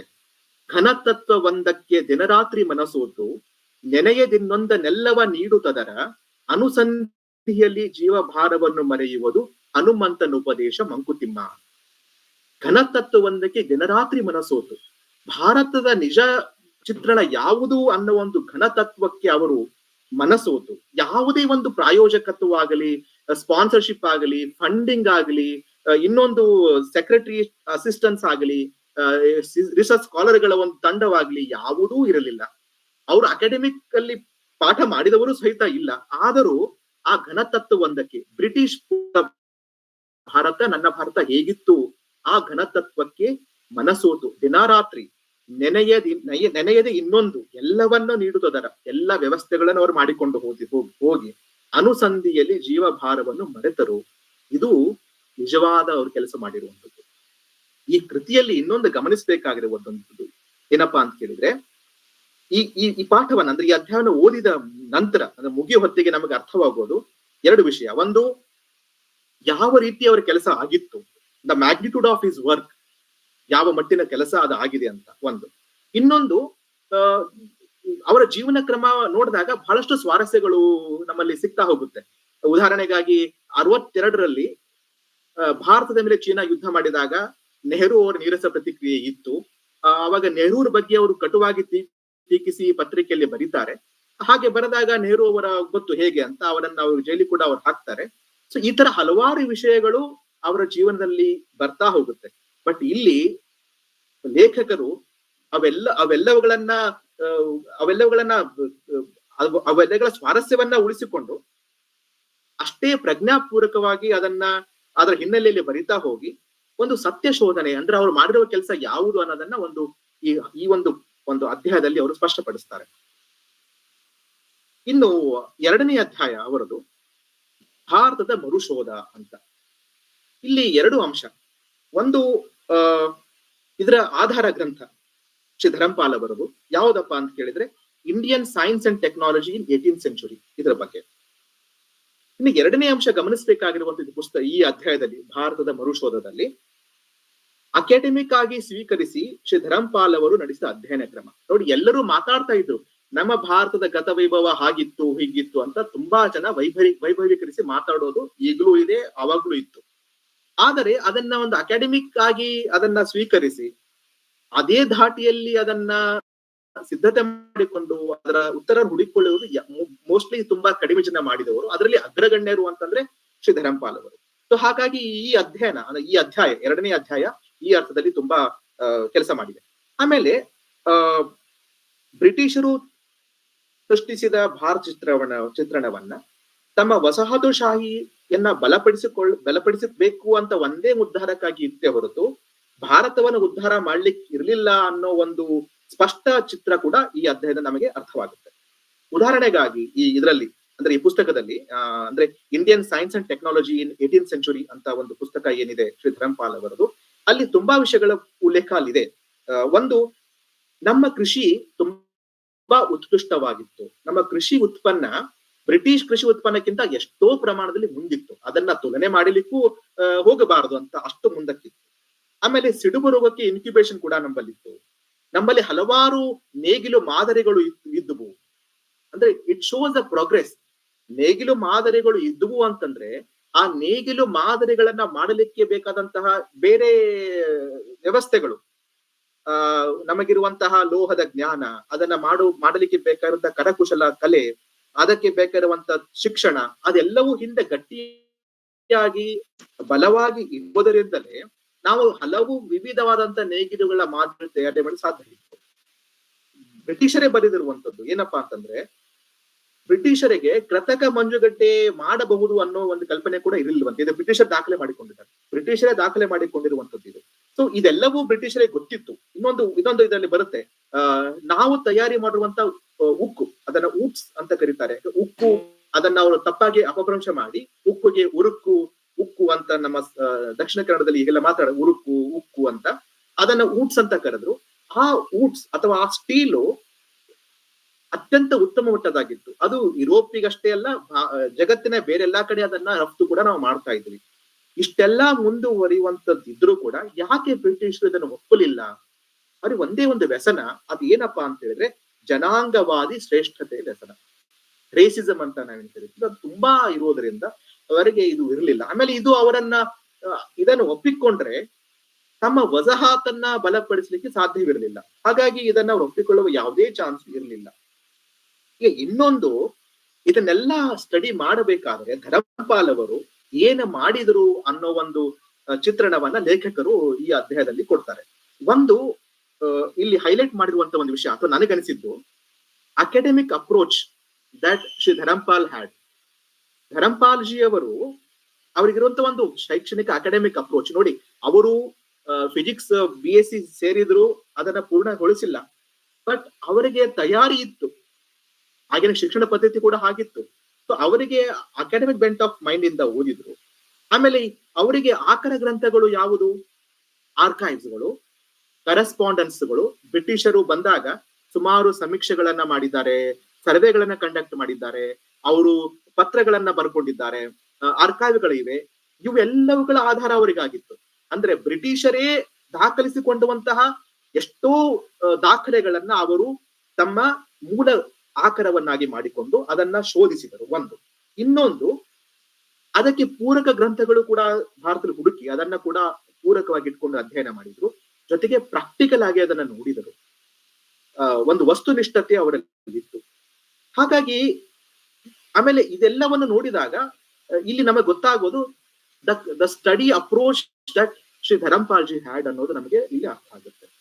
ಸೊ ಮೋಸ್ಟ್ಲಿ ಇದೆಲ್ಲ ಓದಿದಾಗ ನಮಗೊಂದು ಅನ್ಸುತ್ತೆ ಏನಪ್ಪಾ ಅಂತಂದ್ರೆ, ಮೋಸ್ಟ್ಲಿ ಈ IKS ನ ಬುನಾದಿ ನಾವು ಅಲ್ಲೇ ಕಾಣಬಹುದೇನೋ ಅಂತ ನಾನು ಒಂದು ಅನಿಸಿಕೆ. ಇದಕ್ಕಿಂತ ಮುಂಚೆ ಕೂಡ ಆಗಿರಬಹುದು, ಬಟ್ ಭಾರತೀಯ ಜ್ಞಾನ ಪರಂಪರೆ ಏನಿತ್ತು ಅಂತ ಶೋಧಿಸ್ಲಿಕ್ಕೆ ಅಥವಾ ಅದರ ಬುನಾದಿ, ಅದರ ಒಂದು ಮೂಲ ಸೆಲೆ ಶ್ರೀ ಧರಂಪಾಲ್ ಅವರ ಕೆಲಸಗಳಲ್ಲಿ ಕಾಣ್ತಾ ಇರುತ್ತೆ. ಇದನ್ನ ತುಂಬಾ ಸ್ಪಷ್ಟವಾಗಿ, ಅಷ್ಟೇ ಪರಿಣಾಮಕಾರಿಯಾಗಿ ಲೇಖಕರು ಈ 2ನೇ ಅಧ್ಯಾಯದಲ್ಲಿ ಅದನ್ನ ಬರೀತಾರೆ. ಇನ್ನು 3ನೇ ಅಧ್ಯಾಯ, ಇದು ನನಗೆ ತುಂಬಾ ಹೊಸ ವಿಷಯ ನನಗೆ. ಯಾಕಂತ ಕೇಳಿದ್ರೆ, ಈ 3ನೇ ಅಧ್ಯಾಯದ ಅಧ್ಯಾಯದ ಹೆಸರು ಅಸಹಕಾರ ಚಳುವಳಿಗೆ ಭಾರತದಲ್ಲಿ ಮೂಲ ಅಂತ. ಅಂದ್ರೆ ಅಸಹಕಾರ ಚಳುವಳಿ ಭಾರತದಲ್ಲಿ ಬ್ರಿಟಿಷ್ ಪೂರ್ವಕ್ಕಿಂತ ಇತ್ತು ಅಂತ. ಇದು ನನಗೆ ಫಸ್ಟ್ ಸ್ವಲ್ಪ ಡೈಜೆಸ್ಟ್ ಆಗ್ಲಿಲ್ಲ, ನನಗೆ ಅದು ಅರ್ಥ ಆಗಿಲ್ಲ. ಬಟ್ ಅದನ್ನ ಓದ್ತಾ ಹೋದಾಗೆ ನನಗೆ ಅರ್ಥ ಆಗಿದ್ದು ಏನಪ್ಪಾ ಅಂತಂದ್ರೆ, ಅಸಹಕಾರ ಅನ್ನೋದು ನಮ್ಮ ಭಾರತೀಯ ಪರಂಪರೆಯಲ್ಲಿ ಇತ್ತು ಅಂತ. ಅದನ್ನ ಸ್ಪಷ್ಟವಾಗಿ ಲೇಖಕರಾಗ್ಲಿ ಅಥವಾ ಶ್ರೀ ಧರಂಪಾಲ್ ಅವರಾಗ್ಲಿ ಅದನ್ನ ಸ್ಪಷ್ಟಪಡಿಸ್ತಾರೆ ಹೇಗೆ ಅಂತ. ನೋಡಿ, ಉದಾಹರಣೆಗೆ ಹೇಳ್ಬೇಕಾದ್ರೆ ನಾವೆಲ್ಲ ಅಂದುಕೊಂಡಿರ್ತೇವೆ ಏನು, ಸಿವಿಲ್ ಡಿಸೋಬಿಡಿಯನ್ಸ್, ಅಸಹಕಾರ ಅನ್ನೋದು ಅಥವಾ ಸತ್ಯಾಗ್ರಹ ಅನ್ನೋದು ಅದು ಗಾಂಧೀಜಿಯವರಿಂದ ಹುಟ್ಟಿರುವಂತದ್ದು, ಅಥವಾ ಟಾಲ್ಸ್ಟಾಯ್ ಅಥವಾ ರಸ್ಕಿನ್ ಅವರ ಒಂದು ಪ್ರಭಾವಕ್ಕೆ ಗಾಂಧೀಜಿ ಒಳಗಾಗಿ ಅದನ್ನ ಭಾರತಕ್ಕೆ ತಂದ್ರು ಅಂತ ಅನ್ನೋದು, ಅಥವಾ ಕಾಲಘಟ್ಟದಲ್ಲಿ ಅದು ಹಾಗೆ ಸಹಜವಾಗಿ ಬೆಳೆದು ಬಂತು, all of A sudden out of nowhere it has come ಅಂತ ಈಗ ನಾವು ಅನ್ಕೊಂಡಿರ್ತೇವೆ. ಆದ್ರೆ ಅದು ಹಾಗಲ್ಲ. ಪ್ಯಾಸಿವ್ ರೆಸಿಸ್ಟೆನ್ಸ್ ಅನ್ನೋದು ನಮ್ಮ ಪರಂಪರೆಯಲ್ಲಿತ್ತು.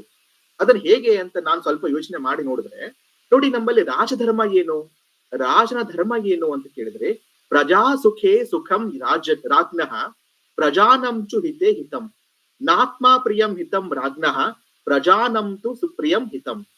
ಪ್ರಜೆಗಳಿಗೆ ಏನು ಹಿತವೋ ಅದೇ ರಾಜನಿಗೆ ಹಿತ. ಪ್ರಜಾ ಸುಖೇ ಸುಖಂ ರಾಜ್ಞಃ, ಪ್ರಜೆಗಳ ಸುಖವೇ ರಾಜನ ಸುಖ, ಪ್ರಜೆಗಳ ಹಿತವೇ ರಾಜನ ಹಿತ. ರಾಜನಿಗೆ ತನ್ನ ಸ್ವಂತ ಹಿತವಂತೂ ಯಾವುದೂ ಇರಲಿಲ್ಲ. ಇದು ನಮ್ಮ ರಾಜಧರ್ಮ.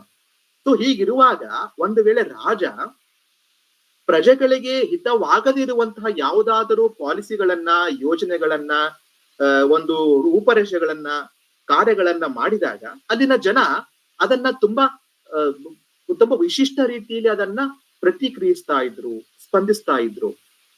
ಅದನ್ನ ಇಲ್ಲಿ ನೋಡಿ, ಅಂದ್ರೆ ಏನು, ಇಲ್ಲಿ ಆಳುವವರು ಮತ್ತು ಆಳಿಸಿಕೊಳ್ಳುವವರು ಅವರಿಬ್ಬರು ಬೇರೆಯವರು ಆಗಿರಲಿಲ್ಲ. ಹೀಗಾಗಿ ನಮ್ಮವರ ಜೊತೆಗೆ ನಾವು ಯುದ್ಧ ಆಗಲಿ, ನಮ್ಮವರ ಜೊತೆಗೆ ನಾವು ಹಿಂಸೆ ಆಗ್ಲಿ ಮಾಡುವಂತ ಒಂದು ಪರಿಪಾಠ ನಮ್ಮಲ್ಲಿ ಇರಲಿಲ್ಲ. ಆದರೆ ನಮ್ಮಲ್ಲಿ ಇದು ತಪ್ಪು ಅಂತ ಹೇಳುವಂತಹ ತಪ್ಪು ಅಂತ ಹೇಳುವಂತಹ ಶಕ್ತಿ ಸಮುದಾಯದಲ್ಲಿ, ಸಮಾಜದಲ್ಲಿ ಇತ್ತು. ತಪ್ಪು ಅಂತ ಹೇಳುವ ವಿಧಾನ ಕೂಡ ನೋಡಿ, ಅದು ಎಷ್ಟು ಅಂತಂದ್ರೆ ಕೆಲವೊಂದ್ಸರ್ತಿ ಬ್ರಿಟಿಷರೇ ಬರೆದುಕೊಂಡಿದ್ದಾರೆ. ನಾವು ಅಸಹಕಾರ ಚಳವಳಿ ಮಾಡಿದಾಗ ಕೊಡುವಂತ ಅಪೀಲುಗಳು, ಅಂದ್ರೆ ಮನವಿ ಪತ್ರ ಸಲ್ಲಿಸ್ತೀವಲ್ಲ, ಅದರ ಲ್ಯಾಂಗ್ವೇಜ್ ನೋಡಿದ್ರೆ ಅದು ಹೇಗಪ್ಪ ಇರ್ತಿತ್ತು ಅಂತಂದ್ರೆ, ತುಂಬಾ ವಸ್ತುನಿಷ್ಠವಾಗಿ, ಯಾರಿಗೂ ನೋವಾಗದಂತೆ ಹೇಳುವಂತ ಒಂದು ಪರಿಪಾಠ ಅಲ್ಲಿತ್ತು. ಇದೆಲ್ಲವೂ ಬ್ರಿಟಿಷರಿಗೆ ಹೊಸದು, ಇದು ಅರ್ಥ ಮಾಡಿಕೊಳ್ಳೋಕೆ ಸಾಧ್ಯವಿರಲಿಲ್ಲ. ಈಗ ಇದು ಗಾಂಧೀಜಿಯವರು ಭಾರತಕ್ಕೆ ಬರೋಕ್ಕಿಂತ ಮುಂಚೆನೆ, ಅಥವಾ ಗಾಂಧೀಜಿಯವರ ಜನನಕ್ಕಿಂತ ಮುಂಚೆನೆ ಇದೆಲ್ಲ ನಡೆದಿದೆ ಭಾರತದಲ್ಲಿ. ಉದಾಹರಣೆಗೆ ಹೇಳಬೇಕಾದ್ರೆ, ಧರ್ಮಪಾಲ್ ಅವರೇ ಬರೀತಾರೆ, 1810 ಅಥವಾ 11ರಲ್ಲಿ ಒಂದು ಅಸಹಕಾರ ಚಳವಳಿ ದಾಖಲೆ ಆಗಿದೆ ಬನಾರಸ್ ಅಲ್ಲಿ. ಬ್ರಿಟಿಷರು ತೆರಿಗೆಯನ್ನು ಹೆಚ್ಚು ಮಾಡಿದ್ರು. ಅದನ್ನ ಪ್ರತಿರೋಧಿಸಲಿಕ್ಕೆ ಒಂದು ಅಸಹಕಾರ ಚಳವಳಿ ಆಯಿತು. ಆ ಅಸಹಕಾರ ಚಳವಳಿಯಲ್ಲಿ ಸಮಾಜದ ಎಲ್ಲರೂ ಸೇರಿದ್ರು, ಎಲ್ಲ ಜಾತಿಯವರು, ವರ್ಗದವರು ಎಲ್ಲರೂ ಸೇರಿದ್ರು, ಸಂಘಟಿತರಾಗಿದ್ರು. ದ್ವೇಷದ ಭಾವನೆಯಲ್ಲಿ ಇರಲಿಲ್ಲ, ಹಿಂಸೆಯಂತೂ ಇರಲಿಲ್ಲ, ಶಸ್ತ್ರರಹಿತ ಒಂದು ಸ್ಪಂದನೆ ಅಲ್ಲಿತ್ತು. ಇದು ಮುಖ್ಯವಾಗಿ ನಮ್ಮಲ್ಲಿ ಕಾಣ್ತಾ ಇರುವಂತದ್ದು. ಇದು ಯಾಕಂದ್ರೆ ನಮಗೆ ಆಳುವವರು ನಮ್ಮವರೇ ಅನ್ನೋ ಭಾವನೆ. ಬಟ್ ಇದು ಯಾಕೆ ನಾವು ಬ್ರಿಟಿಷರ ಮೇಲೆ ಇದನ್ನ ನಾವು ಬ್ರಿಟಿಷರ ವಿರುದ್ಧ ಮಾಡಿದಾಗ ಯಾಕೆ ವಿಫಲ ಆಯಿತು ಅಂತಂದ್ರೆ, ಲೇಖಕರು ಒಂದು ಒಳ್ಳೆ ಮಾತನ್ನ ಬರೀತಾರೆ. ಇಲ್ಲಿ ಹೇಳೋದೇನಪ್ಪಾ ಅಂತಂದ್ರೆ, ಸಮಾನ ಮೌಲ್ಯದ ತಳಪಾಯ ಇಲ್ಲದೆ ಇರುವುದು. ಆಳುವವರು ಮತ್ತು ಆಳಿಸಿಕೊಳ್ಳುವವರ ನಡುವೆ ಸಮಾನ ಮೌಲ್ಯದ ತಳಪಾಯ ಇಲ್ಲದೆ ಇರುವುದು. ಈ ತರ ಅಸಹಕಾರ ಚಳವಳಿ ಬ್ರಿಟಿಷರ ಕಾಲದಲ್ಲಿ ನಾವು ಮಾಡಿದಾಗ ಅದು ಬಹಳಷ್ಟು ಮಟ್ಟಿಗೆ ಅದು ವಿಫಲವಾಯಿತು ಅಂತ ತುಂಬಾ ಮನಮುಟ್ಟುವಂತೆ ಅನ್ಸುತ್ತೆ ನಮ್ಗೆಲ್ಲ. ಯಾಕಂತ ಕೇಳಿದ್ರೆ, ಆಳುವವರು ಬ್ರಿಟಿಷರು, ಅವರ ಮೌಲ್ಯಗಳೇ ಬೇರೆ, ಅವರ ವ್ಯಾಲ್ಯೂ ಸಿಸ್ಟಮ್ಗಳೇ ಬೇರೆ, ಅವ್ರು ಬಂದಿರೋ ಉದ್ದೇಶವೇ ಬೇರೆ. ಅವರು ಯಾವತ್ತೂ ಭಾರತವನ್ನು ಉದ್ಧಾರ ಮಾಡಬೇಕು ಅಂತ ಬಂದವರಲ್ಲ. ಹೌದಪ್ಪ, ನಾವು ತುಂಬಾ ಅನಾಗರಿಕರು ಅಂತ ಅವರು ಅದನ್ನ ಹಾಗೆ ಬಿಂಬಿಸಿದ್ರು ಹೊರತಾಗಿ, ಅವರ ಅನುಕೂಲಕ್ಕೋಸ್ಕರ ಮಾಡಿದ್ರು ಹೊರತಾಗಿ, ನಮ್ಮನ್ನು ಉದ್ಧಾರ ಮಾಡಬೇಕು, ಭಾರತವನ್ನ ವಿಶ್ವಗುರು ಮಾಡಬೇಕು ಅಂತ ಯಾವುದೇ ಒಂದು ಉದ್ದೇಶ ಅವರದಾಗಿರ್ಲಿಲ್ಲ. ಅವರ ಮೌಲ್ಯವೇ ಬೇರೆ, ಕೊಳ್ಳೆ ಹಿಡುವುದು ಅವರ ಮೌಲ್ಯವಾಗಿತ್ತು. ಹೀಗಿರುವಾಗ ನಮ್ಮ ಮೌಲ್ಯಗಳು ಬೇರೆ. ಈಗ ಎರಡು ಮೌಲ್ಯಗಳು ಸಮಾನವಾದ ತಳಪಾಯದ ಮೇಲೆ ಇಲ್ಲದೆ ಇರುವುದರಿಂದ ಈ ಅಸಹಕಾರ ಚಳವಳಿಯಲ್ಲಿ ಹೋಯಿತು ಅಂತ ನಾವು ಈ 3ನೇ ಅಧ್ಯಾಯದಲ್ಲಿ ನಮಗೆ ಸ್ಪಷ್ಟವಾಗುತ್ತೆ. ಇನ್ನೊಂದು ಗಮನಿಸ್ಬೇಕು, ನಾವು ಹೀಗೆಲ್ಲ ಚರ್ಚೆ ಮಾಡಬೇಕಾದ್ರೆ, ಶ್ರೀ ಧರ್ಮಪಾಲ್ ಅವರ ಕಾರ್ಯವ್ಯಾಪ್ತಿ, ಅವರು ತೆರಿಗೆಗಳ ಬಗ್ಗೆ ಮಾತಾಡಿದ್ದಾರೆ, ಗ್ರಾಮಗಳ ಬಗ್ಗೆ ಮಾತಾಡಿದ್ದಾರೆ, ಅಸಹಕಾರ ಚಳವಳಿ ಬಗ್ಗೆ ಮಾತಾಡಿದ್ದಾರೆ, ಶಿಕ್ಷಣದ ಬಗ್ಗೆ ಮಾತಾಡಿದ್ದಾರೆ. He was a walking encyclopaedia ಅಂತ ಕರೀ, ವಿಶ್ವಕೋಶವೇ ಆಗಿದ್ರು ಅಂತ ಹೇಳ್ಬೋದು. ಇನ್ನು ಮುಂದಿನ ಅಧ್ಯಾಯ ಗ್ರಾಮ ಸ್ವರಾಜ್ಯ ಮತ್ತು ಆಧುನಿಕ ಭಾರತ. ಇದು ಈ ಕೃತಿಯಲ್ಲೇ ತುಂಬಾ ಸುದೀರ್ಘವಾದಂತಹ ಅಧ್ಯಾಯ. ಎಲ್ಲವೂ ಅಧ್ಯಾಯ 10, 11, 12 ಪುಟಗಳದ್ದು. ಇದು ಒಂದು ಸ್ವಲ್ಪ 14 ಪುಟದಷ್ಟೇ. ಇದಕ್ಕೆ ಹಿನ್ನೆಲೆ ಇರುವಂತದ್ದು Panchayat Raj and India's polity, ಆಮೇಲೆ the Madras panchayat system volume 2 general assessment, ಮತ್ತು essays on tradition, recovery and freedom. ಈ 3 ಧರ್ಮಪಾಲ್ ಅವರ ಗ್ರಂಥಗಳನ್ನ ಹಿನ್ನೆಲೆ ಇಟ್ಟುಕೊಂಡು ಇದನ್ನು ಬರೆದಿದ್ದಾರೆ, ಗ್ರಾಮ ಸ್ವರಾಜ್ಯ ಮತ್ತು ಆಧುನಿಕ ಭಾರತ ಅಂತ. ಸೊ ಇದರಲ್ಲಿ ಇನ್ನೊಂದು ಮುಖ್ಯವಾದ ವಿಷಯ ಇಲ್ಲಿ ಪ್ರಸ್ತಾಪ ಮಾಡ್ತಾರೆ. ಈ ಪಂಚಾಯತ್ ರಾಜ್ ಮತ್ತು ಇಂಡಿಯಾಸ್ ಪಾಲಿಟಿ ಗ್ರಂಥವೇನಿದೆಯಲ್ಲ, ಇದು ಯಾವುದರ ಬಗ್ಗೆ ಇದೆ ಅಂತಂದ್ರೆ ಸಂವಿಧಾನ ರಚನಾ ಸಭೆಯಲ್ಲಿ ಚರ್ಚಿಸಿದ ವಿಷಯಗಳು, ಗ್ರಾಮಾಡಳಿತ ಅಥವಾ ನಮ್ಮ ನಮ್ಮ ಅಧಿಕಾರವನ್ನ ಕೇವಲ ಮಹಾನಗರ ಕೇಂದ್ರಿತವಾಗಿರದೆ ಗ್ರಾಮಗಳಿಗೆ ನಾವು ಹೇಗೆ ಹಂಚಬೇಕು ಮತ್ತು ಗ್ರಾಮಗಳ ಪ್ರಾತಿನಿಧ್ಯತೆ ನಮ್ಮ ಸಂವಿಧಾನದಲ್ಲಿ ಹೇಗಿರಬೇಕು ಅನ್ನೋದ್ರ ಬಗ್ಗೆ ಚರ್ಚೆ ನಡೆಯಿತು. ಸಂವಿಧಾನದ ರಚನಾ ಸಂದರ್ಭದಲ್ಲಿ ಹಲವರು ತಮ್ಮ ಅಭಿಪ್ರಾಯಗಳನ್ನ ಹೇಳಿಕೊಂಡಿದ್ದಾರೆ, ಹಂಚಿಕೊಂಡಿದ್ದಾರೆ. ಸೊ ಅವುಗಳನ್ನೆಲ್ಲವನ್ನು ಪಟ್ಟಿ ಮಾಡಿ ಒಂದು ಕೃತಿ ರೂಪದಲ್ಲಿ ಶ್ರೀ ಧರಂಪಾಲ್ ಜಿ ಅವರು ತಂದಿದ್ದಾರೆ. ಈಗ ನೋಡಿ, ಈಗಲೂ ಕೂಡ ಯಾವುದು ನಮ್ಮ ಅಧಿಕಾರ ಕೇಂದ್ರಗಳು ಇವತ್ತು? ಎಲ್ಲವೂ ಮಹಾನಗರಗಳೇ. ಬೊಂಬಾಯಿ, ಬೆಂಗಳೂರು, ದೆಹಲಿ, ಇವೆಲ್ಲ ಮಹಾನಗರಗಳೇ. 7 ಲಕ್ಷ ಗ್ರಾಮಗಳಿದ್ದರೂ ಸಹ ಇಂತಹ ಗ್ರಾಮಗಳ ಉಲ್ಲೇಖವೇ ಇಲ್ಲದಿರುವ ಸಂವಿಧಾನ. ಇದನ್ನು ಬರೀತಾರೆ ಒಂದು ಕಡೆ, ಧರಂಪಾಲರು ಬರೀತಾರೆ, ಇದನ್ನ ಲೇಖಕರು ಕೂಡ ಇದನ್ನ ತಂದಿದ್ದಾರೆ. ಇಲ್ಲಿ 7 ಲಕ್ಷ ಗ್ರಾಮಗಳಿದ್ದರೂ ಸಹ ಇಂತಹ ಗ್ರಾಮಗಳ ಉಲ್ಲೇಖವೇ ಇಲ್ಲದಿರುವ ಸಂವಿಧಾನ ಭಾರತೀಯ ತಳಹದಿಯ ಮೇಲೆ ನಿಂತಿಲ್ಲ ಎನ್ನುತ್ತಾ ಕಾಲಿನ ಮೇಲೆ ನಿಲ್ಲುವ ಬದಲು ತಲೆಯ ಮೇಲೆ ನಿಲ್ಲುವ ಪ್ರಯತ್ನ ಇದಾಗಿದೆ ಎನ್ನುವ ಆಕ್ಷೇಪವನ್ನ ಈ ಪುಸ್ತಕದಲ್ಲಿ ನಾವು ಕಾಣ್ತೇವೆ. ಇನ್ನೊಂದು 1920ರವರೆಗೆ ಬ್ರಿಟಿಷರು ಆಗಾಗ್ಲೇ ತುಂಬಾ ಶಿಕ್ಷಣದಲ್ಲಿ, ತಂತ್ರಜ್ಞಾನದಲ್ಲಿ, ಎಲ್ಲದರಲ್ಲಿ ಅವರು ಅದನ್ನ ನಮ್ಮ ಭಾರತೀಯತೆಯನ್ನ ಅದನ್ನ ಬೇರು ಸಹಿತ ಕಿತ್ತು ಹಾಕಿದ್ರ ಪರಿಣಾಮವಾಗಿ 1920ರವರೆಗೆ ಒಂದು ಎಲೀಟ್ ವರ್ಗ ಸೃಷ್ಟಿಯಾಗಿ ಬಿಟ್ಟಿತ್ತು. ಈ ಎಲೀಟ್ ವರ್ಗದ ವಿಚಾರಧಾರೆ ಇವೆಲ್ಲವೂ ಪಾಶ್ಚಾತ್ಯವಾಗಿತ್ತು. ಇದನ್ನು ನಾವು ಹೀಗಿರುವಾಗ ಗ್ರಾಮಗಳ ಬಗ್ಗೆ ಒಂದು ಮನೋಭಾವ ಏನಿತ್ತು ಅಂತಂದ್ರೆ, ಗ್ರಾಮಗಳಂದ್ರೆ ಅವು ಅನಾಗರಿಕತೆಯ ಸಂಕೇತ, ಗ್ರಾಮಗಳು ಅಂತಂದ್ರೆ ಅವು ಅಜ್ಞಾನದ ಕೂಪ, ಅಲ್ಲಿ ಏನೂ ಸಾಧ್ಯತೆಗಳಿಲ್ಲ ಅಂತ ಅನ್ನೋದು ತುಂಬಾ ಬಲವಾಗಿ ಬೇರೂರಿತ್ತು. ಈಗಲೂ ಸಹ ಹಾಗೇನೆ ಅಲ್ವೇ?